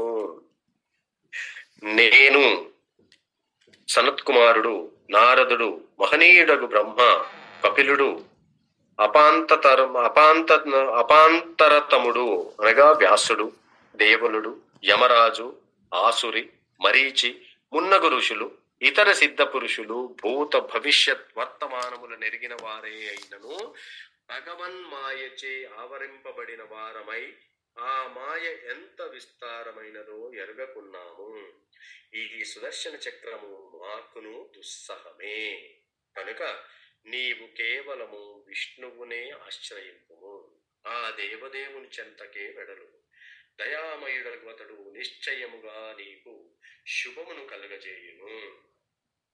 శివాశ్రయమును పొందుటయందును నిరాశకులువనైన దుర్వాసముని పిమ్మట నారాయణుడు లక్ష్మీ సమేతుడై వసించునట్టి వైకుంఠమునకు పోయెను. అప్పుడప్పుడు ఈ ఋషులు కూడా వాళ్ళకి డైరెక్ట్ మార్గం ఉంటుంది. మనం కోర్కుమారాసులను కూడా చూసాం. సో వాళ్ళు డైరెక్ట్ వెళ్తూ ఉంటారు. అంటే అక్కడ ఉండిపోవడానికి కాదు. సో భగవంతుడి భక్తులు కదా అలా. సుదర్శన చక్ర తాపము చే సంతప్తుడైన దుర్వాసముని నారాయణుని పాదపద్మముల చెంత మోకరెల్లి శరీరము కంపించుచుండగా దేవదేవునితో, ఓ అచ్యుత, అనంత, జగద్రక్షక, భక్త జనాభీష్ట ప్రభు, నేను మహాపరాధిని, దయచేసి నన్ను రక్షింపుము అని పలికెను. దేవా విధాత, నీ అనంత శక్తిని ఎరగక నేను నీ ప్రియతమ భక్తుని ఎండ అపరాధము నర్చితిని. దయచేసి నన్ను ఈ ఘోర అపరాధము నుండి రక్షింపు. నీవు ఏదైనను చేయగల సమర్థుడవు. ఏలయనగా ఒక వ్యక్తి నరకమునకు పోవలసి ఉన్నను హృదయములో కేవలము నీ పవిత్ర నామమును ఉద్దీపితము చేయట ద్వారా నీవు అతనిని ఉద్ధరించగలవు. చూడండి, ఒక వ్యక్తి ఎవరైనా నరకానికి పోయేటప్పుడు దుర్వాసుడు చెప్తున్నాడు లక్ష్మీనారాయణుడితోటి ఏమని, ఎవరైనా నరకానికి పోవలసి వచ్చినప్పుడు కూడా అక్కడ కూడా నీ పవిత్ర నామాన్ని హృదయంలో. మనము అజామీల్ స్టోరీ చూశాం. అజామీలు నరకానికి యమదూతలు వచ్చి తీసుకొని పోతున్న టైంలో ఆయన లోపల ఇది ప్రేరేపించాడు. చూడండి, భగవంతుడు నారాయణ అని పిలిచేలా ప్రేరేపించి, సో అట్లాంటి సిచ్యువేషన్ లో కూడా నువ్వు ఉద్ధరించగలవు అని చెప్తున్నాడు అనమాట. అప్పుడు నారాయణుడు మాట్లాడుతున్నాడు, నేను పూర్తిగా నా భక్తుల వశుడనై ఉన్నాను. అహం భక్త పరాధీన, నేను భక్తుల ఆధీనంలో ఉంటాను. నిజమునకు నేను అస్వతంత్రుడను. నా భక్తులు పూర్తిగా భౌతిక వాంఛారహితులు కనుక నేను వారి హృదయములలో వసింతును. నా భక్తుని మాట ఏల, నా భక్తులను నాకు అత్యంత ప్రియమైన వారు. సో నేను ఎప్పుడు కూడా భక్తుల ఆధీనంలో ఉంటాను. నేను కూడా స్వతంత్రుడని కాదు. నిజానికి మనం స్వతంత్రులం కాము, భగవంతుడి మీద ఆధారపడి ఉండాలని మనం అంటే, భక్తులు భగవంతుడి మీద ఎట్లాగైతే ఆధారపడి ఉంటారో భగవంతుడు కూడా భక్తుల మీదనే ఆధారపడి ఉంటాడు అని మనకు భగవంతుడు దుర్వాసమునికి చెప్తున్నాడు. బ్రాహ్మణోత్తమ, ఏ సాధు మహాత్ములకు నేనే గతి అయ్యున్నాను. అట్టి భక్తులు లేనిదే దివ్యానందమును గాని పరమైశ్వర్యమును గాని నేను అనుభవింపగోరను. సో భక్తులు ఉంటేనే భగవంతుడు దివ్యానందాన్ని పొందుతూ ఉంటాడు. సో అంటే మనం భక్తుడిగా తయారైనప్పుడు ఖచ్చితంగా భగవంతుడు దివ్యానందాన్ని పొందుతాడు. ఎప్పుడైతే భగవంతుడు దివ్యానందాన్ని పొందాడో భక్తుడు ఆటోమేటిక్ గా ఆ దివ్యానందంలోనే ఉంటాడు అనమాట. విశుద్ధ భక్తులు ఇహపరముల యందును భౌతికోన్నతిని కోరక నా సేవ కొరకు తమ గృహమును, దారాపుత్రులను, బంధువులను, విత్తమును, చివరకు ప్రాణమునైనను త్యజింతు. కనుక ఎన్నడైనను వారిని నేనెట్లు విడవగలను. ఇక భక్తుల గుణగణాలు, గొప్పతనాన్ని ఇక్కడ చెప్తున్నాడు. ఏమని, ఈ విశుద్ధ భక్తులు ఎవరైతే ఉంటారో ఈ భౌతికము వాళ్ళ మనసులో ఎలాంటి కోరికలు ఉండవు, ఓన్లీ నా పట్లనే ఉంటారనమాట. తర్వాత ఇక నా గృహమని, నా పుత్రులని, బంధువులని, నాకు ఇవన్నీ కూడా ఉండవు. చివరికి వాళ్ళు ప్రాణాలను కూడా నా కోసం అర్పిస్తారు. కాబట్టి అలాంటి భక్తులను విడిచి నేను ఎట్లుంటాను. పతివ్రతయగు స్త్రీ సేవ ద్వారా మంచి వాడగు భర్తను వశము చేసుకొనున్నట్లుగా సమదర్శులు హృదయమున నాయందే పూర్తిగా అనురక్తులైన వారు నాకు విశుద్ధ భక్తులు నన్ను వశము చేసుకొందురు. పతివ్రత ఎలాగైతే భర్తను తన సేవ ద్వారా తను ఎన్నో రకాలుగా సేవ చేస్తూ భర్తను వశం చేసుకున్నట్టే ఈ భక్తులు కూడా నన్ను వశం చేసుకుంటారు అని చెప్తున్నాడు అనమాట. నా నా ప్రేమ భక్తిలో నెలకొని సదా సంతుష్టులయ్యుండెడి నా భక్తులు తాము చేసెడి సేవకు 4 విధములైన ముక్తులు సారూప్యము, సాలోక్యము, సామీప్యము, సాష్టి సహజముగానే లభ్యమైనను వాని ఎడ అనురక్తులు కారు అయినచో నశ్వరమగు స్వర్గ సౌఖ్యమును గురించి వేరుగా అని చెప్పనేలా. భక్తుల గొప్పతనాన్ని ఇక్కడ ఇంకా వర్ణిస్తున్నాడు అనమాట. ఈ ముక్తులు 4 రకాలైనటువంటి ముక్తులు కూడా ఇక్కడ సాయుధ్య ముక్తి గురించి చెప్పట్లేదు, ఎందుకంటే వాళ్ళు అందులో మెర్జ్ అవ్వాలనుకుంటారు. మిగతా 4 ముక్తులు వచ్చినా కానీ వాళ్లకు వాటి పట్ల ఏమి ఆసక్తి ఉండదు. అలాంటి వాళ్ళు స్వర్గం ఈ సుఖాల పట్ల ఏం చూపిస్తారు? విశుద్ధ భక్తుడు సదా నా హృదయమునందుండును, నేను సదా విశుద్ధ భక్తుని హృదయమున ఉందును. నా భక్తులు నన్ను తప్ప వేరేదియూ నెరుగరు,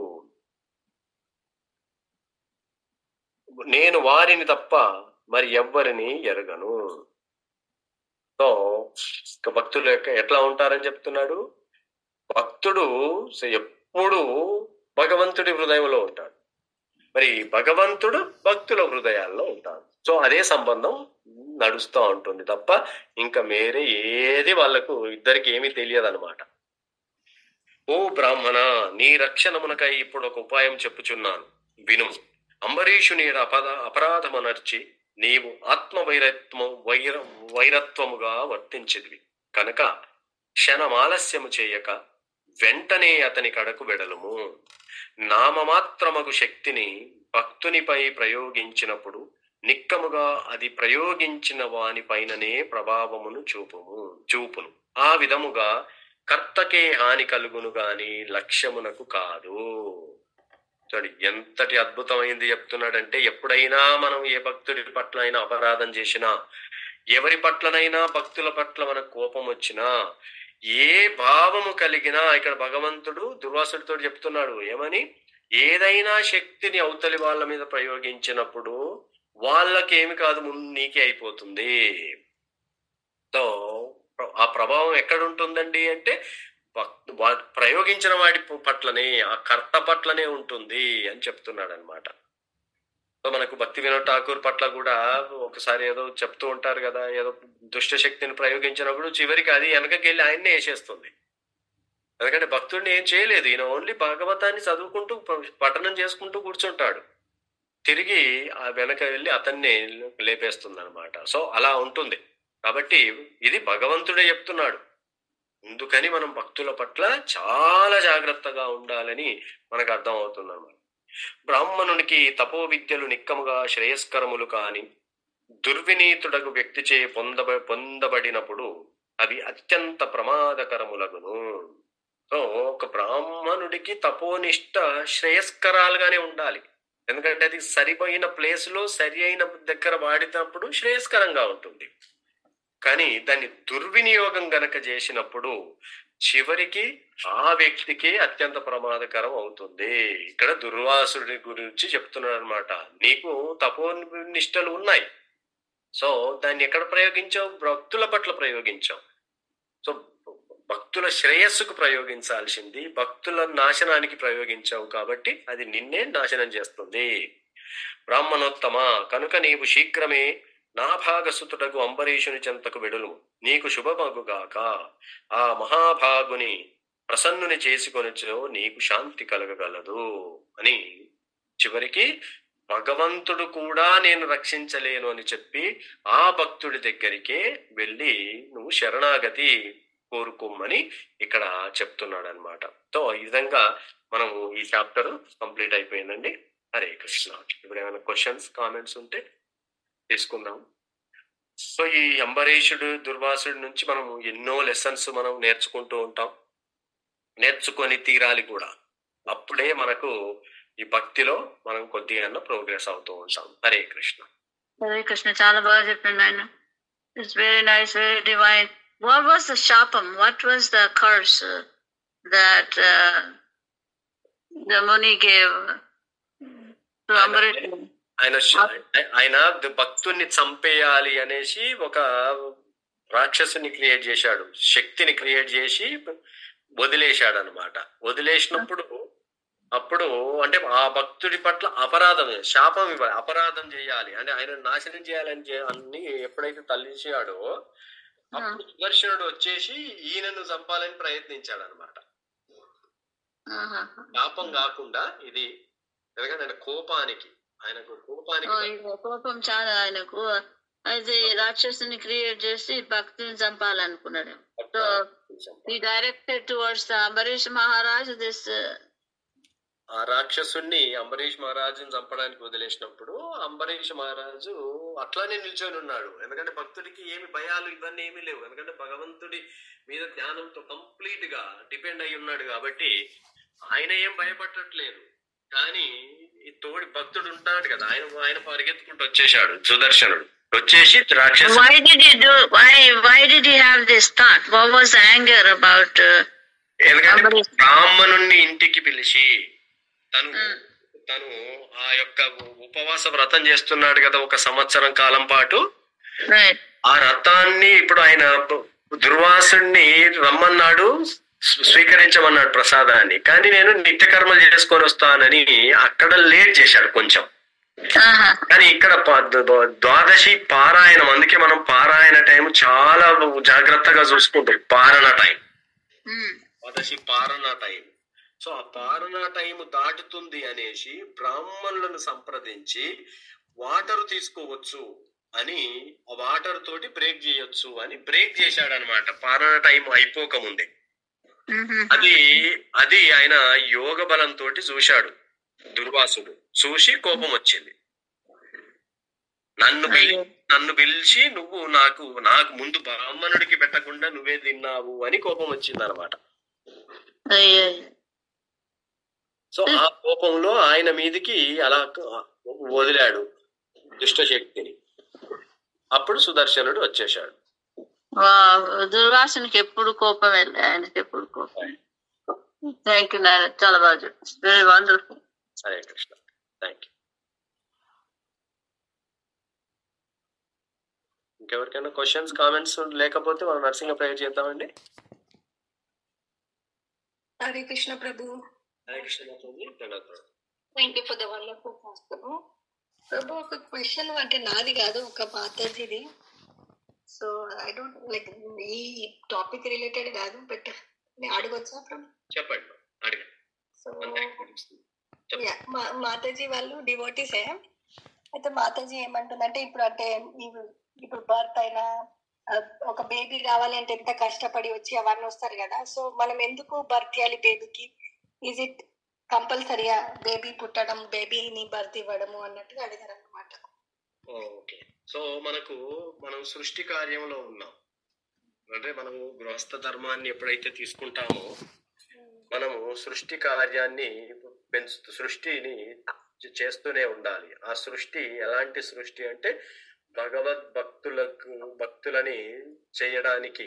ఎందుకంటే మనం ఆ ధర్మం కదా మాతాజీ, గృహస్థ ధర్మంలో ఖచ్చితంగా అది ఉంటుంది, రైట్? సో గృహస్థ ధర్మంలో మరి వద్దు అనుకున్నప్పుడు, నిజానికి కొంతమంది వద్దు అనుకున్నప్పుడు ఈ యొక్క సన్యాసాన్ని తీసేసుకోవచ్చు. సన్యాసాన్ని తీసుకోకుండా మళ్ళీ గృహస్థగా ఉంటూ ఇప్పుడు ఈ మధ్య కాలంలో ఇది చాలా వరకు వస్తుంది. ప్లస్ ఇది ఎందుకు అంటే మనము సంతానాన్ని ఎందుకు ఇవ్వాలి అంటే మనల్ని పున్నామ నరకాలలోంచి, ఇది ఇంకొక రీజన్. మన ధర్మము సృష్టి కార్యానికి తోడ్పడాలి, ఏది మంచి పిల్లల్ని కనడానికి. సేమ్ టైము ఈ పున్నామ నరకాలలోంచి మనల్ని బయటికి వేసే వాళ్ళే పుత్రులు. అందుకే కదా పిల్లలు కొడుకులు అంటే ఇప్పుడు మన భాగవతమే చెప్తుంది, మన శాస్త్రం కూడా చెప్తుంది. సో ఎవరైతే పున్నామ నరకాలలోంచి మనల్ని బయటకి తీసేవాడే పుత్ర అన్నమాట. పుత్ర అనేది పేరు కూడా అట్లానే వచ్చింది. కాబట్టి మన వాళ్ళని ఎలివేట్ చేయాలి అన్నా కానీ వాళ్ళు ఉండాల్సిందే. లేకపోతే ఈ యాన్సెస్టర్స్ కి ఎవరు కూడా ఏమి పెట్టరు. ఇప్పుడు ఇన్ని రకాలుగా అయినా కానీ వాళ్ళని మనం ఖచ్చితంగా తీసుకోవాలన్నమాట. యాన్సెస్టర్స్ కి ఎవరు పెట్టలేదు అనుకోండి, ఎటుపోతాం? అన్లెస్ భక్తుడు అయిపోతే అంతటితో భగవద్ధామానికి వెళ్ళిపోతారు వాళ్ళు. కానీ భక్తులు కాకుండా మనం ఇవి ఉన్నాయి అనుకోండి, సో అది చాలా డేంజర్ కూడా. ఈ మధ్యన ఏంటంటే మనం కంఫర్ట్స్ ఫెసిలిటీస్ చూసుకుంటూ పిల్లలు వద్దులేండి మనకి అని అనుకుంటూ ఉంటున్నారు అన్నమాట. అలా ఉండకూడదు. ఖచ్చితంగా మన యాన్సెస్టర్స్ ని ఎలవేట్ చేయడానికైనా మనం చేయాలి. అందుకే మనం నిష్కామ కర్మ టు సెట్ ద ఎగ్జాంపుల్స్ అయినా మనం అవి చేసి తీరాల్సిందే అన్నమాట. Thank you Prabhu. Hare Krishna. Hare Krishna. Thank you Mataji. అది నాకు విన్నదాని ప్రకారం. ఎస్ రేవతి మాతాజీ చెప్పండి. హరే కృష్ణ ప్రభుజీ. ప్రణామ్ ప్రభుజీ. ప్రభుజీ ఇది ఇప్పుడు పితృపక్షం నడుస్తుంది ప్రభుజీ. యాక్చువల్లీ ఇప్పుడు 15 days. అయితే ఇప్పుడు మా అత్తమ్మ వీళ్ళందరికీ మేము అంటే ఇస్తాం కదా ఒక రోజు. అయితే వాళ్ళు ఇంకో జన్మది అంటే ఇంకో బర్త్ ఉంటది కదా వాళ్ళకి. సో వాళ్ళే వస్తారు అని హౌ కెన్ వి థింక్? అంటే ఇంకొక బర్త్ వాళ్ళే వస్తారంటే మన ఫ్యామిలీ అంటే ఇప్పుడు వాళ్ళకి ఏంటంటే ఇంకో బర్త్ ఉంటది కదా ప్రభుజీ. కంపల్సరీ పుట్టడం జననం అది ఉంటది కదా ప్రతి మనిషికి. కాబట్టి ఇప్పుడు వీళ్ళు మనమేమో వీళ్ళు వస్తారులే అని మనం చూస్తుంటాం. అంటే మా తాతమ్మ అంటే మా హస్బెండ్ వాళ్ళ నానమ్మ వీళ్ళందరికీ మేము ఆ రోజు పేరు పెట్టి మరీ చేస్తుంటాం తర్పణాలు. అయితే ఇప్పుడు వాళ్ళు వస్తారని how can we expect? Because వాళ్ళు ఇంకో జన్మ అంటే వాళ్ళు ఇంకో శరీరం తీసుకుంటారు కదా. సూర్య ప్రభుజీ మీరేమన్నా చెప్తున్నారు, ఆన్సర్ చేస్తున్నారు? ఓకే ప్రభు. సారీ ప్రభు, నేను ఇంకో క్వశ్చన్ అడుగుతాను అనుకున్నాను. ఓకే, అయితే మీరు రేవతి మాతాజీ క్వశ్చన్ తర్వాత అయితే మనకి ఇంకో బర్త్ తీసుకుంటారని కూడా మనకు తెలియదు కదా మాతాజీ. తీసుకున్నారు అని కూడా మనకు తెలియదు, రైట్? సో ఎందుకంటే ఇంకెంత కాలం ఉంటారో తెలియదు బేసిక్ గా. అందుకే మనము ఇది కంపల్సరీ చెయ్యాలి అనేది కూడా ఎందుకు అంటే అక్కడ మనకు మన పితృలోకాలు అంటే వీళ్ళు పితృదేవతలు కాదు. మళ్ళీ చాలా వరకు ఇది కన్ఫ్యూజన్ గా ఉంటారు. వీళ్ళు పితృదేవతలు కాదు. మనకు మామూలుగా వసువులు రుద్రులు వాళ్ళు ఆదిత్యులు వాళ్ళు పితృదేవతలు. సో వాళ్ళకి ఆర్యమ అనే అతను ఉంటాడు. ఈ ఆర్యమ వాహనమే కాకి. సో ఈ కాకి ముట్టితే బాగుంటుంది అని మనం అనుకుంటూ ఉంటాం, రైట్? సో ఇవన్నీ కాన్సెప్ట్స్. అయితే ఈ పితృలోకంలో ఇది జడ్జిమెంటల్ ప్లేస్ కాబట్టి చనిపోయిన జీవుడు అక్కడికి వెళ్తాడు. అక్కడికి వెళ్ళినప్పుడు ఆయన కోర్టు హియరింగ్ ఎప్పుడు వస్తుందో తెలియదు. ఒక్కొక్కసారి ఇప్పుడు వాళ్ళకు ఈ పితృతర్పణాలు ఇవి సరిగ్గా పిండ ప్రదానాలు సరిగ్గా చేయకపోతే అట్లా వాళ్ళు రాక్షసులుగా భూత ప్రేతాల్లాగా తిరుగుతూ కూడా ఉంటారు. మనం ఈ గోకర్ణ స్టోరీలో తెలుసుకుంటూ ఉంటాం అన్నమాట. అందుకే ఇది ఖచ్చితంగా ప్రతి ఒక్కరు కూడా వాళ్ళు మనం వెళ్ళారు అని మనకి ఇండికేషన్ రాదు కదా, వెళ్ళలేదేమో. ఒకవేళ వెళ్ళారు అనుకోండి, అయినా మనం పెట్టినప్పుడు అది వాళ్ళ ఏ శరీరంలో ఉన్నారో వాళ్ళకి మంచి జరుగుతుంది. కాబట్టి ఒక ప్రశ్న కూడా వస్తుంది, మనం ఎవరు చేయాలి మరి దీన్ని? అందరు అంటారు పెద్ద కొడుకే. పెద్ద కొడుకే కాదు, అందరూ చేయాలి. పెద్ద కొడుకే ఎప్పుడు చేయాలి అంటే అందరూ మిగతా సోదరులతోటి అన్న తమ్ముళ్ళందరూ కలిసి ఉన్నప్పుడు పెద్ద కొడుకు చేస్తాడు. మిగతా సోదరులందరూ అక్కడ కూర్చుంటారు. కానీ ఈ రోజు ఎవరు ఒక దగ్గర లేరు కాబట్టి ప్రతి కొడుకు చేయాలన్నమాట. చాలా మంది ఆ పెద్దోడు చేస్తాడులే నాకు అనేసి వీడు తప్పించుకోవాలని ప్రయత్నిస్తుంటారు. కానీ అది అట్లా చేయకూడదు. అది కూడా వీళ్ళకు డేంజర్ అన్నమాట. ఎందుకంటే ఒకవేళ మనం ఇవి చెయ్యలేకపోతే వీళ్ళకి యాన్సెస్టర్స్ కోపంతో మనకే కాదు మన జీవితంలోనే వస్తుంది అనుకోకూడదు. మన పిల్లల జీవితంలోనో తర్వాత వాళ్ళ పిల్లల జీవితంలోనో అది వాళ్ళ శాపాలు వాళ్ళ చెడు మనకు ఖచ్చితంగా ఫేస్ చేయాల్సి ఉంటుంది. అందుకనే మనకు ఫస్ట్ చాప్టర్ లో అర్జునుడు ఇవన్నీ చెప్తా ఉంటాడు. ఈ అన్వాంటెడ్ పాపులేషన్ వచ్చినప్పుడు ఈ పిండ ప్రదానాలు కూడా చేయకపోతే వాళ్ళు పడిపోతారు. ఆ పడిపోయి ఊరుకోరు, వాళ్ళు మన మీద కత్య తీర్చుకుంటూ ఉంటారు అనమాట. ఏ లైఫ్ టైంలోనైనా రావచ్చు. అందుకే ఈవెన్ నరసింహ భగవంతుడు కూడా ప్రహ్లాదుడికి చెప్తాడు, నువ్వు శ్రద్ధ కర్మం చెయ్యి అని. అంతటి భాగవతుడికే పరమ భాగవతుడికే చేయమని చెప్తాడు. కానీ మనము ఆ లెవెల్కి వచ్చేసి ఏది మనకు పట్టనట్టుగా ఉన్న లెవెల్లో మాత్రమే మనము చేయకుండా ఉండొచ్చు. కానీ ఎందుకంటే కృష్ణ భక్తులు చేయాల్సిన పని లేదంటారు. ఎందుకంటే వీళ్ళు 24/7 ఉంటారు. అయినప్పటికీ చేసి తీరాల్సిందే అన్నమాట. ఇవన్నింటినీ మనం ఖచ్చితంగా పాటించి తీరాలి. Yes. అందుకని అప్పుడే వాళ్ళు పున్నామ నరకాల నుంచి బయటపడతారు ఖచ్చితంగా. అది ఎట్లా చేయాలి అంటే మళ్ళీ దానికి పద్ధతి అది మనము భగవంతుడికి పెట్టి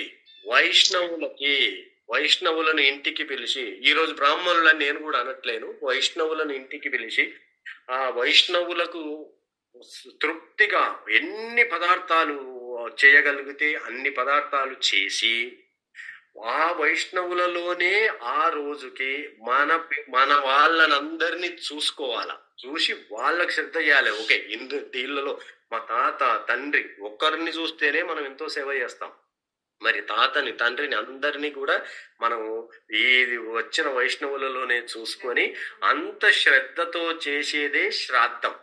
శ్రద్ధతో ఎవరికి మన పితృల కోసమే శాస్త్రం అనుసరించి చేసేదే శ్రాద్ధ కర్మ అన్నమాట. సో ఆ విధంగా మనము శ్రాద్ధ కర్మని అంత నిష్టగా చేసినప్పుడే వాళ్ళకు బెటర్ జరుగుతుంది. ఏదంటే ఓకే తన్నారా, ఇది కొట్టామా, అది చేశామా, ఇది అయిపోయిందా కాదు. భగవంతుడికి ఆఫర్ చేయాలి, భక్తులకి ఫీడ్ చేయాలి, వాళ్ళలో వాళ్ళని చూసుకోగలగాలి. అది జరగనంతసేపు వాళ్లకు కూడా మంచి ఏం జరగదు. Thank you Prabhuji.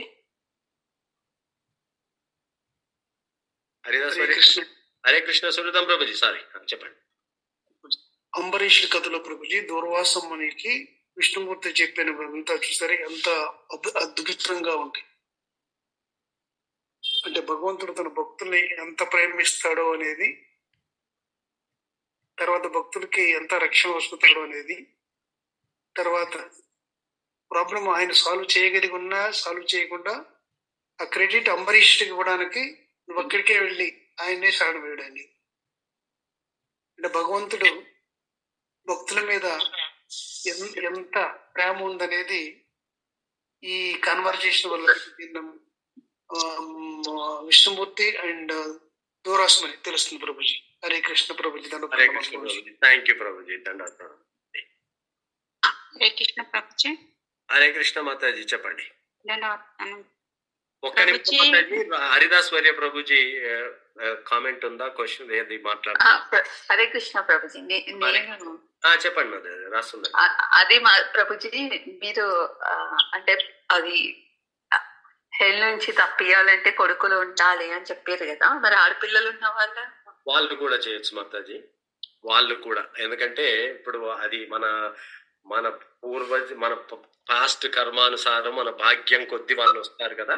సో వాళ్ళైనా సరే ఇట్లా వాళ్ళ పేర్ల మీదుగా ఆడపిల్లలైనా సరే ఈ కార్యాన్ని, ఎందుకంటే వైష్ణవులను పిలిచి పెట్టడం, వాళ్ళలో వీళ్ళని చూసుకోవడం. అయితే ఆడపిల్ల ఏం చేయాలంటే ముందుగా అత్తమామల సైడ్ ముందుగా చేయాలి. చేసి భర్త పర్మిషన్ తోటి ఇటు కూడా చేయొచ్చు పిలిచి. చివరికి భార్య ఉన్నా భార్య చేయొచ్చు. సో ఇవన్నీ మనకు లెవెల్స్, స్టెప్ బై స్టెప్ ఆ లెవెల్స్ కూడా వస్తూ ఉంటాయి. కాకపోతే కొంతమంది ఏం చేస్తుంటారంటే అత్తమామలది బంద్ చేసి ఓన్లీ మా తల్లిదండ్రులది చేస్తే అక్కడ మనకు దెబ్బ కొట్టుద్ది. ముందుగా ఎందుకంటే మనం ఈ వంశంలోకి వెళ్ళిపోయాం కాబట్టి ముందు వాళ్ళది సంతృప్తి చేసి తర్వాత వీళ్ళకు కూడా మనం చేయొచ్చు. మీరు అదే అన్నారు కదా, ఇక్కడ ఎవరికి వాళ్ళు సపరేట్ గా చేయాలంటే ఎస్ ప్రభుజీ, మేము యుఎస్ కి వచ్చినప్పటి నుంచి మామయ్యది ఇవి చేస్తాం అన్నమాట. సో బ్రాహ్మణులని అవి ఇవైతే పిలవము, అంటే వైష్ణవులను పిలుస్తాము. బట్ వాళ్ళ చనిపోయిన రోజు వాళ్ళకి నైవేద్యం పెట్టి అది. ఎస్ మాతాజీ. సో ముందుగా మన వాళ్ళకి పెట్టి వైష్ణవులని ఎంత సేవ చేయాలి ఆ రోజు అంటే ఆ భావనలో ఉండాలన్నమాట. వీళ్ళే వాళ్ళలోనే మనం వాళ్ళని చూసుకోగలగాలి. అంటే ఈ యొక్క భావం అనే దాన్ని మనం కొంచెం బిల్డ్ చేసుకోవాలి ఆ రోజుకి, అది చేస్తున్నప్పుడు ఖచ్చితంగా. థ్యాంక్ యూ మాతాజీ. హరే కృష్ణ. మధుమతి మాతాజీ చెప్పండి. సారీ. హరే కృష్ణ ప్రభుజీ, ధన్యవాదాలు. క్లాస్ చాలా బాగుంది ప్రభుజీ. ఈ రోజు క్లాస్ లో భగవంతుడు భక్తుల గురించి వర్ణించడం చాలా బాగుంది ప్రభుజీ. ఆ శ్లోక ఒకసారి చెప్పండి ప్రభు, ఏ శ్లోకలా ఇది ఉందో. అది ఒకసారి మళ్ళీ చదువుకున్నానని అనిపించింది. ఇది నారాయణుడు భక్తులకు క్వాలిటీస్ అని చెప్పినయా? తప్పకుండా అవును పెడతాను. ప్రభుజీ ఇంకొక విషయం ప్రభుజీ, ఇప్పుడు ఇద్దరు మాతాజీలు అడిగిన క్వశ్చన్స్ కి ఇంకా కొద్ది వివరణ మీ పర్మిషన్ ఉంటే ఇవ్వాలనుకుంటున్నాను ప్రభుజీ. విన్నదే చెప్తాను నేను. ఇప్పుడు రేవతి మాతాజీ అడిగారు, వాళ్ళు ఇంకా మన ఇప్పటి వరకు ఉంటారా, వేరే జన్మ తీసుకుంటారు కదా అని అన్నారు. ఆ విషయంలో వేరే జన్మ అంటే వాళ్ళు ఏ జన్మ తీసుకుంటే, ఉదాహరణకు ఒక మేక జన్మ తీసుకున్నారనుకోండి, మనం ఇక్కడ పెట్టిన అదే కరెన్సీ మనకి ఏ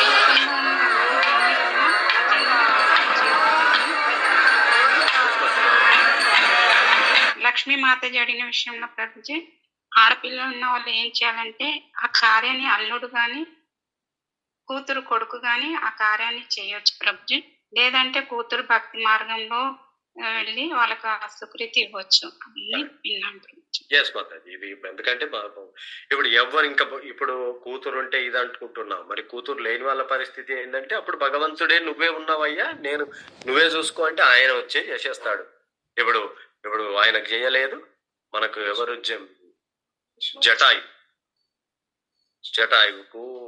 జటాయువుకు ఆయన వేశాడు. సో మనం అందరం కూడా ఇంకొకటి చెప్తారు, భీష్మ అప్పుడు కూడా ఇప్పుడు ఈ మాసంలో వదిలేస్తే భీష్ముడి టైంలో కూడా భీష్ముడికి ఇవ్వచ్చు అని చెప్తారు కొంతమంది. మిస్ అయితే భీష్ముడికి ఇచ్చినా వాళ్ళకి చెందుతుంది అని కూడా చెప్తారు. ప్రభుజీ నాదొక క్వశ్చన్, మాలయ పక్షులు వైష్ణవులను పిలిచి ప్రసాదం పెట్టాలి అని అంటున్నాం కదా, మనం పెడుతున్నాము. కానీ మన వైష్ణవులు కొద్దిమంది అలా వెళ్ళి తినొద్దు అని అంటారు ప్రభుజీ. అది రెండిట్లో అంటే వైష్ణవులలో మనకు మళ్ళీ రకాలుగా కూడా ఉంటాం మనం. ఏంటంటే అలాంటి వాటి వల్ల మళ్ళీ మాది తపస్సు పడిపోతుందేమో, ఆ సిచ్యువేషన్ లో మాకేమైనా అవుతుందేమో అని ఉండే వాళ్ళు ఉంటారు. అదే ఇప్పుడు ప్రీచింగ్ లో ఉన్న వాళ్ళు ప్రీచింగ్ వస్తేనే ప్రతి కర్మను తీసుకోవాల్సి ఉన్న రెడీగా అయితేనే ప్రీచింగ్కి వెళ్ళాలి. నేను కర్మను తీసుకోను కానీ నేను ప్రీచింగ్ చేస్తా అంటే అది ఇంకా రివర్స్ ఎక్కువ ఎఫెక్ట్ ఉంటుంది. కాబట్టి మనం ఏ మూడ్ లో ఉన్నామో, అందుకని శుద్ధ భక్తిలో ఉన్న వాళ్ళకి మళ్ళీ ఏం చెడు జరుగుతుంది మాతాజీ? ఏమైనా జరిగితే శరీరానికే కదా అల్టిమేట్ గా. సో అంతకు మించి ఏమీ జరగదు. సో ఇక్కడ నిజంగా భక్తుల గురించి మనం ఈ స్టోరీలో తెలుసుకున్నాం. సో అందుకే అంటారు కదా, ప్రీచింగ్ లో ఉన్నప్పుడు ఎక్కువ తపస్సు చేయాలి, ఎందుకంటే దాని నుంచి కూడా రక్షించుకోవాలి, అందరి వాళ్ళ నుంచి కూడా రక్షించుకుంటూ వాళ్ళు తపస్సు ఎక్కువ చేయాలి. కానీ అలాంటి వాళ్ళు వస్తారు, కొంతమంది భయపడతారు, అమ్మో మేము రాము, మేము అట్లా ఉండలేము అని. సో ఎవరైతే యాక్సెప్ట్ చేస్తారో వాళ్ళకి పెడుతూ ఉంటాం మనం. ఎట్లా రాండి అని వాళ్ళను మనం క్వశ్చన్ ఏం చేయలేము, ఎందుకంటే వాళ్ళ లెవెల్ వాళ్ళ అవగాహనను బట్టి వాళ్ళు డిసిషన్స్ తీసుకునే అవకాశం ఉంటుంది. కానీ చాలా వరకు అయితే మన డివోటీస్ ఖచ్చితంగా వస్తారు. ఇంకా రాని వాళ్ళ గురించి మనం ఏమి పట్టించుకోలేము, వాళ్ళకు అందరికి మంచి జరగాలని మనం అనుకోవడమే అన్నమాట. అంటే ప్రభుజీ శాస్త్ర ప్రకారం కాకుండా వ్యక్తి అవగాహన పైన వాళ్ళ ఇండివిజువల్ అవగాహన పట్ల ఉంటుంది అన్నమాట. కొంతమంది ఎంతో సబ్జెక్ట్ ఉంటుంది. ఇప్పుడు మేము శిక్షా గురువు అనుకుంటూ ఫస్ట్ మమ్మల్ని మోటివేట్ చేసిన మాతాజీ ఎంత అంటే ఆమె సైంటిస్ట్, ఆమె వాళ్ళ పిల్లోడి చేతనే 7 ఏళ్లలోనే భాగవతం అన్ని నేర్పించేసేయగలిగింది. సో ఆమె విపరీతమైన నాలెడ్జ్ ఉంటుంది. ప్రీచింగ్ అంటే సారీ ప్రభుజీ నాకు ఇది మీకు ఏమైనా క్వశ్చన్ ఉంటే చెప్పండి నేను చేస్తా అంటది, అంతే. సో కొంతమంది ఆ భావంతో ఉంటారు, ఎంతో అద్భుతమైన జ్ఞానము సిన్సియర్ భక్తి చేస్తూ ఉంటారు, బట్ ప్రీచింగ్ లోకి రారు. ప్రీచింగ్ లోకి వస్తున్నాము అంటే ఒకటి మాత్రం గుర్తుపెట్టుకోవాలి మాతాజీ, ఎన్నో ప్రాబ్లమ్స్ ఫేస్ దానికి రెడీ అవుతేనే ఈ యొక్క ప్రచారంలోకి రాగలగాలి. లేదు అంటే మన సాధన చేసుకుంటూ హ్యాపీగా ఉండాలి, అదొక్కటే మార్గం అన్నమాట. ఎందుకంటే మనం ఇచ్చే నాలెడ్జ్ ఇన్స్ట్రక్షన్స్ బట్టి వాళ్ళు చేస్తూ ఉంటారు. సో మన మీద డిపెండ్ అవుతారు కదా, వాళ్ళు పొరపాటు చేసినా మనకు దెబ్బ అవుతా ఉంటాం. కాబట్టి చాలా కేర్ఫుల్ గా దీనికి రెడీ అవ్వలేదు అనుకోండి, ఎందుకంటే మేము డే 1 నా గురించే చెప్తాను, మాకు అక్కడ ఎల్ఏలు ఇవన్నీ చెప్పి పంపించారు. ఏ పొరపాటున కూడా ప్రీచింగ్ టచ్ చేయకు అని చెప్పారు. ఎందుకంటే దానివల్ల నువ్వు కూడా ఎన్నో గోత్రం అవుతావని. సో కానీ గురు మహారాజ్ చెప్పారు కాబట్టి సో మనం ముందుకు వెళ్తాం. అది అయినా మనం ఫేస్ చేయాలి. గురు మహారాజ్ చెప్పారు కదా, గురు మహారాజ్ తీసుకుంటారు కాదు, మనం కూడా అనలైజ్ చేసుకోవాల్సిన పరిస్థితి కూడా ఉంటుందని నాకు అర్థమైంది. సో దాన్ని బట్టి మళ్ళీ వెనకకు ముందుకు మాత్రం ఊగకూడదు. డిసైడ్ అయ్యామని డిసైడ్ అవ్వాలిగా, ఏ దాన్ని అయినా ఫేస్ చేయడానికి. లేదా దండం పెట్టి మన సాధన మనం చేసుకోవాలి. Thank you. వాళ్ళకి సపోర్ట్ చేయాలి. ప్రీచింగ్ చేసే వాళ్ళకి మనం సపోర్ట్ చేస్తూ ఉంటాం. ఇది కూడా ఈక్వలెంట్ టు ప్రీచింగ్ అన్నమాట. హరే కృష్ణ. హరే కృష్ణ ప్రభుజీ. హరే కృష్ణ శాలిని మాతాజీ. అదే ఇప్పుడు చెప్పారు కదా ప్రభుజీ, పెద్దవాళ్ళకు నైవేద్యం పెట్టాలి అని. మరి కృష్ణునికి పెడితే వాళ్ళకు ముక్తి వస్తుంది అని చెప్పారు ఒకసారి. అయితే మరి ఇక్కడ మా సైడ్ ఏమో నాన్ వెజ్ పెడతారు, అప్పుడు అట్లాంటప్పుడు ఎట్లా పెడతాం ప్రభుజీ? మరి అంటే వాళ్ళకు నాన్ వెజ్ అంటే మనకి ఏంటంటే మన అలవాటు ప్రకారం పెడుతూ ఉంటాం. మనం ఏమనుకుంటామంటే ఇప్పుడు ఉన్నప్పుడు నాన్ వెజ్ ఎవడు పెట్టడు ముసలోళ్ళకి. వీడు రూమ్ అంతా కంపు చేస్తాడు అనేసి బంద్ చేసేస్తాం. పోయిన తర్వాత మనం యూజువల్ గా చూస్తే, ఎందుకంటే మా ఫ్యామిలీలో సంగతే చెప్తున్నా నేను, ఉన్నప్పుడు మా నాన్నకు వాళ్ళకి పెట్టండి అంటే రూమ్ అంతా కంపు చేస్తాడు అనేసి పెట్టేవాళ్ళు కాదు. పోయిన రోజు మాత్రం అదే పనిలో ఉంటే నేను మా అన్నను కూడా అడిగాను అనమాట, అరే ఏంద్రా ఈ దుర్మార్గము, ఉన్నప్పుడేం పెట్టకపోతే పోయినాక మనం దీన్ని ఎంజాయ్ చేస్తే ఎట్లా అనేసి. ఇప్పుడు మేము ఏం చేశాను అంటే ఆయన పద్ధతులు ఆయన చేసుకున్నాడు, మా పద్ధతులు మేము బృందావనం వెళ్ళి అక్కడ చేసుకొని వచ్చాం. ఆయన నాగార్జున సాగర్ వెళ్ళి అంటే ఇక తప్పదు, ఎందుకంటే ఆయన పరిజ్ఞానాన్ని బట్టి ఆయన అక్కడే ఆగిపోయాడు, అట్లా చేశాడు. మా ప్రకారం మేము ఇలా చేసుకున్నాం. సో వాళ్ళకి అది పెడితే వాళ్ళు అది మాత్రం కరెక్ట్ కూడా కాదు మాతాజీ. శాస్త్రోక్తంగా అని చెప్తున్నాం మనం. శ్రాద్ధ కర్మ అని కదా దాని పేరు. శ్రాద్ధ కర్మ అంటే శ్రద్ధతో ఎవరి కోసం చేయాలి? ఆ పితృల కోసము. ఎలా చేయాలి దాన్ని? ఈ శాస్త్రాన్ని అనుసరించి చేయాలి. చేస్తేనే అది శ్రాద్ధ కర్మ అవుతుంది, లేకుంటే మన కర్మ అయిపోతుంది. అదే ఇప్పుడు ఇక్కడ కంపల్సరీ పెడతారు మన వాళ్ళని ప్లీజ్ చేయడానికి. యూజువల్ గా ఏంటంటే మన వాళ్ళని ప్లీజ్ చేయడానికి ఎంత పెట్టిండో చూసావా అని మనల్ని గ్లోరిఫై చేస్తుంటే పితృలు ఏమో సఫర్ అవుతూ ఉంటారు, మనమేమో ఇక్కడ ఎంజాయ్ చేస్తా ఉంటాం. అంటే కృష్ణ ప్రసాదం అట్లా పెట్టినప్పుడు ఏదైనా ఒకటి చేసి పెట్టొచ్చా ప్రభుజీ? అట్లా ఒక్కటే మాతాజీ, మీరు ఏదైనా చేసుకోండి, కానీ ఇప్పుడు అట్లాగే ఒక 5-6 వంటలు వండండి, ఏం పోయింది? సపరేట్ వండండి, కంప్లీట్ గా సపరేట్ వండించి ఆయన కృష్ణుడికి పెట్టేసి తర్వాత ఈ బ్రాహ్మణులు వైష్ణవులను పిలిచి కంప్లీట్ సపరేట్ గా వాళ్ళకి నైవేద్యంలో యాడ్ చేయొచ్చా మరి కృష్ణ ప్రసాదము అన్నట్టు అంటారు. సపరేట్, ఇక ఏ మాత్రం కల్తీ రాకూడదు. సపరేటే, ఫ్రూట్ అయినా స్వీట్ అయినా ఏదైనా ఒకటి పెడితే వాళ్ళకి ముక్తి వస్తుంది అట్లా అని. అట్లా అంటే మనం పెట్టినంతే వస్తుంది.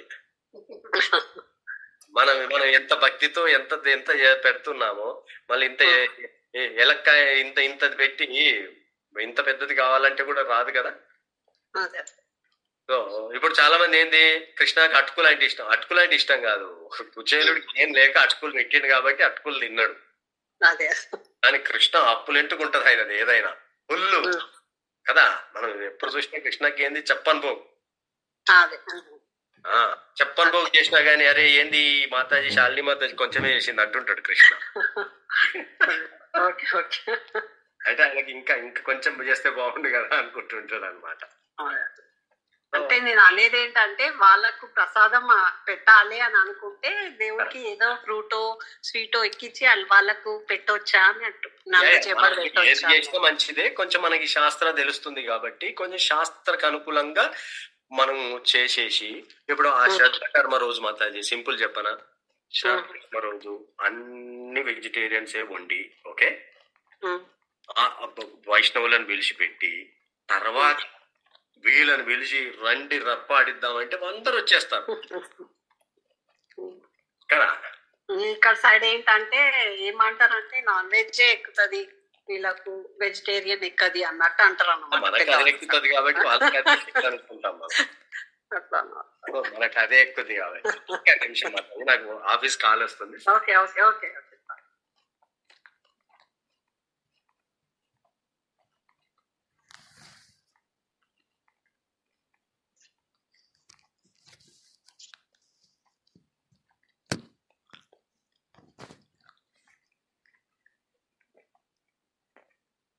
సారీ అండి, మా ఆఫీస్ కాల్ ఏదో వచ్చేసింది. మావాడు ఎగ్జైట్మెంట్ అయిపోయి నాతో మాట్లాడాలనుకుంటూ ఉంటాడు. మా బాస్ ఎక్కడ ఎగ్జైట్మెంట్ వచ్చినా వాడు నాకు కాల్ చేస్తాడు. ఓకే శాలిని మాతాజీ, అలా అలా అలవాటు చేయండి. అందరూ కూడా ఉంటారు. మీరు ఇది ఎందుకు చేయాలంటున్నానంటే మాతాజీ, ఎంతో మంది సర్కిల్ ఉంటుంది కదా, వాళ్ళకు ఇది పద్ధతి అంటే మనం వాళ్ళకు నేర్పించడం కోసమైనా ఇలా చేసాం అనుకోండి, వాళ్ళు మిమ్మల్ని ఫాలో అయ్యే వాళ్ళు చాలా మంది ఉంటారు. అంటే వాళ్ళు పెద్దవాళ్ళు, వాళ్ళని ఏం అనలేం కదా ప్రభుజీ. ఇప్పుడు మనం అంటే మనం చేసేది మనం చేయాలి. మనకు శాస్త్రం తెలిసింది, ఇలా చెయ్యండి. మనల్ని చూసి మోటివేట్ అయ్యే వాళ్ళు అవుతూనే ఉంటారు. మనకు తెలియకుండా మనం ఎవరికి చెప్పాల్సిన పని లేదు. అట్లా. Thank you Mataji, thank you. ఇంకెవరికి ఏం క్వశ్చన్స్ కామెంట్స్ లేకపోతే మనం నరసింహ ప్రేయర్ చేద్దామండి. వామనరి ప్రభు. కృష్ణ ప్రభుజీ, దండవత్ ప్రణామం. హరే కృష్ణ. సత్యవతి మాతాజీ చెప్పండి. ప్రభుజీ, మేము ప్రతి సంవత్సరానికి ఒకసారి అదే చనిపోయిన రోజు పెడతాం ప్రభుజీ. చనిపోయిన తిథియా, చనిపోయిన రోజా? తిథి రోజు ప్రభుజీ. ఆ తిథి రోజు పెడతాము. ఈ నెలలో కూడా పెట్టాలన్నా ప్రభుజీ, ఈ మాళాయిల్లో కూడా లేదు. అప్పుడు చేస్తే ఇప్పుడు అవసరం లేదు. అదే అప్పుడు చేస్తాం మేము. ఒకసారి అప్పుడు వైష్ణవులకు పెట్టకపోతే ఇప్పుడు పిలిచి పెట్టండి, ఏం ప్రాబ్లం లేదు. అప్పుడు పెట్టాం ప్రభుజీ. ఓకే, అట్లయితే ఓకే. ఒకసారి ఆ తిథి తెలియకపోతే ఈ మాసంలో ఇప్పుడు చేస్తారనమాట. ఆ తిథి రోజు చేస్తాం మేము. అంటే ఎప్పటి నుంచో కూడా మా అత్తయ్య మామయ్యకి వాళ్ళకు కూడా ఆ తిథి రోజే చేస్తారు. ఇంకా అంతే కదా ప్రభుజీ. కొంతమంది ఏం చేస్తారంటే ఇప్పుడు అంటే బేసిక్ గా ప్రతి నెల చేయమని అంటుంటారు. అవును ప్రభుజీ. సో ఈ 15 రోజుల్లో ఆ తిథి కూడా వస్తుంది కదా, ఒక తిథి, అట్లా కూడా చేస్తూ ఉంటారు. అది కూడా చేయాలి అని చెప్తారు. ఓకే ప్రభు, చేస్తారులే ప్రభుజీ. ఉన్నారు ఇద్దరు ఇక్కడే ఉన్నారు కదా. సో అట్లా. థ్యాంక్ యూ ప్రభుజీ, ప్రణామం. థ్యాంక్ యూ మాతాజీ గారు.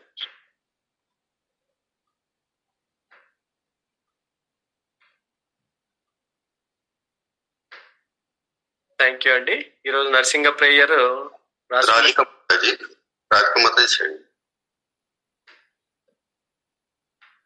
హరే కృష్ణ ప్రభుజీ, ధన్యవాదాలు ప్రభుజీ. హరే కృష్ణ ప్రభుజీ, ధన్యవాదాలు.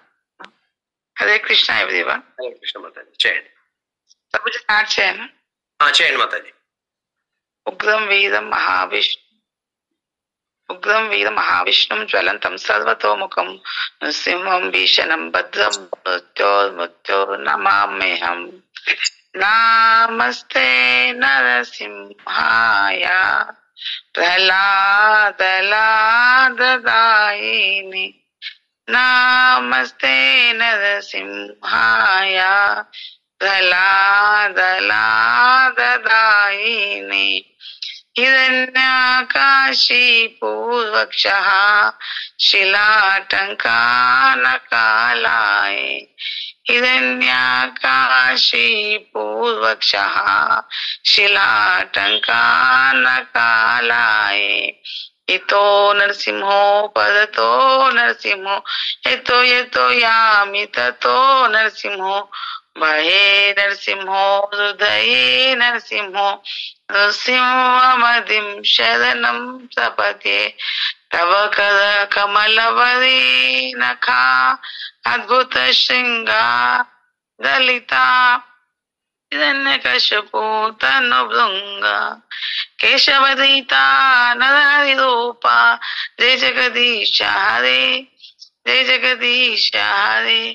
కేశవదీత నరహరి రూప జయ జగదీశ హరే जय जगदीश हरे, जयो नरसिंहदेव, जयो नरसिंहदेव, जय प्रहलाद महाराज, जय प्रहलाद महाराज, जय जय गुरुदेव गुरुदेव गुरुदेव, जय जय गुरुदेव, जय जय प्रभुपाद प्रभुपाद प्रभुपाद, जय जय प्रभुपाद, नित्य गौर हरि बोल हरि बोल हरि बोल, नित्य गौर हरि बोल।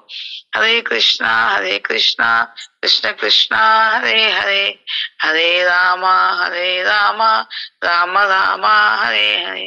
जय जय लक्ष्मी नरसिंह स्वामी की जय। थैंक यू प्रभु जी। థ్యాంక్ యూ మాతాజీ. శ్లోక చదువుతారా? ఓం నమో భగవతే నరసింహాయ.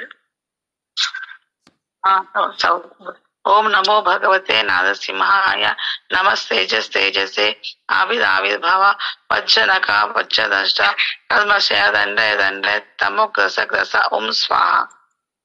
थैंक यू प्रभु जी। అభయం అభయం ఆత్మని భూయిష్ట ఓం శ్రాం. థ్యాంక్ యూ మాతాజీ. సారీ ప్రభు जी, మర్చిపోయాను. చాంటింగ్ ఎక్కువ చేసి మర్చిపోతారు. హరే కృష్ణ ప్రభుజీ. హరే కృష్ణ రత్నాల మాతాజీ, మీరు 192 రౌండ్స్ వచ్చారు. హరే కృష్ణ ప్రభుజీ. ప్రణామ్ ప్రభుజీ. హరే కృష్ణ. హరే కృష్ణ రత్నాల మాతాజీ, మీరు 192 వచ్చారా? క్లబ్ లో జాయిన్ అయ్యారా? లేదు ప్రభుజీ, నేను ప్రతి ఏకాదశికి 71 చేస్తున్నాను ప్రభుజీ. ఇంకా 192 ఎంత? కొంచెం 10 చేస్తే 192 అయితే చేయండి. భక్తుల కృప ప్రభుజీ, మీ కృప ప్రభుజీ. ప్రభుజీ, అదే ఇప్పుడు ఆ తిది రోజు ఇక్కడ టెంపుల్లో ఇస్తే ప్రసాదం ఇస్తారు ప్రభుజీ, అట్లా కూడా చేయొచ్చు కదా ప్రభుజీ? చేయొచ్చు మాతాజీ, టెంపుల్లో ఇచ్చినా చేయొచ్చు, లేదు మీరు చేతుల మీదుగా చేద్దామన్న అట్లా ఎలా వీలైతే అలా. కొంతమందికి టెంపుల్స్ వీలు అవ్వదు, టెంపుల్స్ ఉండవు దగ్గరలో, అలా చేయొచ్చు. అక్కడ వాళ్ళ కోసం ప్రే చేపించండి. మాకంటే ఇక్కడ టెంపుల్లోనే ఇస్తే ప్రభుజీ చెప్తారు. ఇంకా రోజు అంటే వాళ్ళ జ్ఞాపకార్థం ఇచ్చారు అని చెప్పేసి హరే కృష్ణ మహామంత్రం చెప్పిస్తారు ప్రభుజీ, అలా చెప్తారు. ప్రసాద సేవకిస్తే ఆ రోజు ఉదయం పూట అంటే బ్రహ్మచారులు అందరూ ఉంటారు ప్రభుజీ, ఇంకా వచ్చే భక్తులందరికీ ఉంటుందనేది. సేవ చేయండి ఆడ. నేను డైలీ వెళ్తున్నాను ప్రభుజీ. ఆ రోజు అది ఇచ్చిన రోజు మీరు కూడా వెళ్ళి శ్రద్ధగా, ఎందుకంటే ఇంటి ఇల్లాలు 4-5 గంటలు ఆ సేవలో ఉండి తీరాలన్నమాట. వాళ్ళ కోసం వండుతున్నట్టు చెమట బిందులు తీయండి ప్రభుజీ. మేము ఇంట్లో చేసాం ప్రభుజీ. ఆ రోజు అయితే మాకు అక్కడ మిగతా సేవలు ఉంటాయి ప్రభుజీ, ఇవి వెజిటబుల్స్ కటింగ్స్ అవంతా ఇవ్వరు ప్రభుజీ టెంపుల్ ఇక్కడ. అవునా? మిగతా ఎన్నో దగ్గర చెమట ఓడుస్తున్నారు కదా, ఓడ్చండి, ఏం కాదు. ఇంట్లో చేస్తాం ప్రభుజీ, అందరము కలిసి మేమందరం చేసుకుంటాం ప్రభుజీ. అయితే ఇంకా వైష్ణవులను వాళ్ళని ఆ రోజు పిలవడం ఉండదు ప్రభుజీ. మామూలుగా మేము మా వాళ్ళందరూ కలిసి అన్నదమ్ములు వీళ్ళందరూ కలిసి చేస్తాం. మామూలుగా ఒక్క వైష్ణవుని పిలిచి పెట్టినా చాలు మాతాజీ. అంటే ప్రీతి లక్ష్మణ్ మాతాజీ వాళ్ళు వైష్ణవులే ప్రభు. హరే కృష్ణ. ప్రీతి లక్ష్మణ్ మాతాజీ వాళ్ళే ప్రభు, ఇంకా వైష్ణవులు అంటే ఎక్కడ మీరు లేరా? వేరే వాళ్ళు ఎవరు వస్తారో అదే ప్రభుజీ. ఇప్పుడు మాతాజీ అన్నట్లు కొంతమంది వస్తారో రారో అన్నట్లు. అదే మీరు స్పెక్యులేట్ చేయొద్దు, కనుక్కోండి, ఏం కాదు. అడగండి, పెట్టండి. మీరు గుళ్ళో చేస్తున్నారు, చాలా సంతోషం, అట్లా చేయండి, ఏం కాదు, మంచిది. గుళ్ళోనే ఇస్తాం ప్రభుజీ, అట్లా చేస్తాం. ఓకే, సరే ప్రభుజీ. హరే కృష్ణ ప్రభు. ఆ రోజు ఇంట్లో మామూలుగా చేసుకుంటాం ప్రభుజీ, మేము చేసుకునేది. అదే రోజు గుళ్ళో అట్లా ఒక తూరి ఇస్తాం ప్రభుజీ. Okay okay okay. మరి మీరు ఇంట్లో ఎక్కువ ఐటమ్స్ చేసుకునేరు, ఐటమ్స్ ఎక్కువ చేసి టెంపుల్లో తక్కువ పెట్టొద్దు. అట్లంటారా ప్రభుజీ? ఇవన్నీ ఇంకా మామూలు ఫస్ట్ నుంచి ఎక్కువ రకాలే ఉంటాయి ప్రభుజీ ఆ రోజు.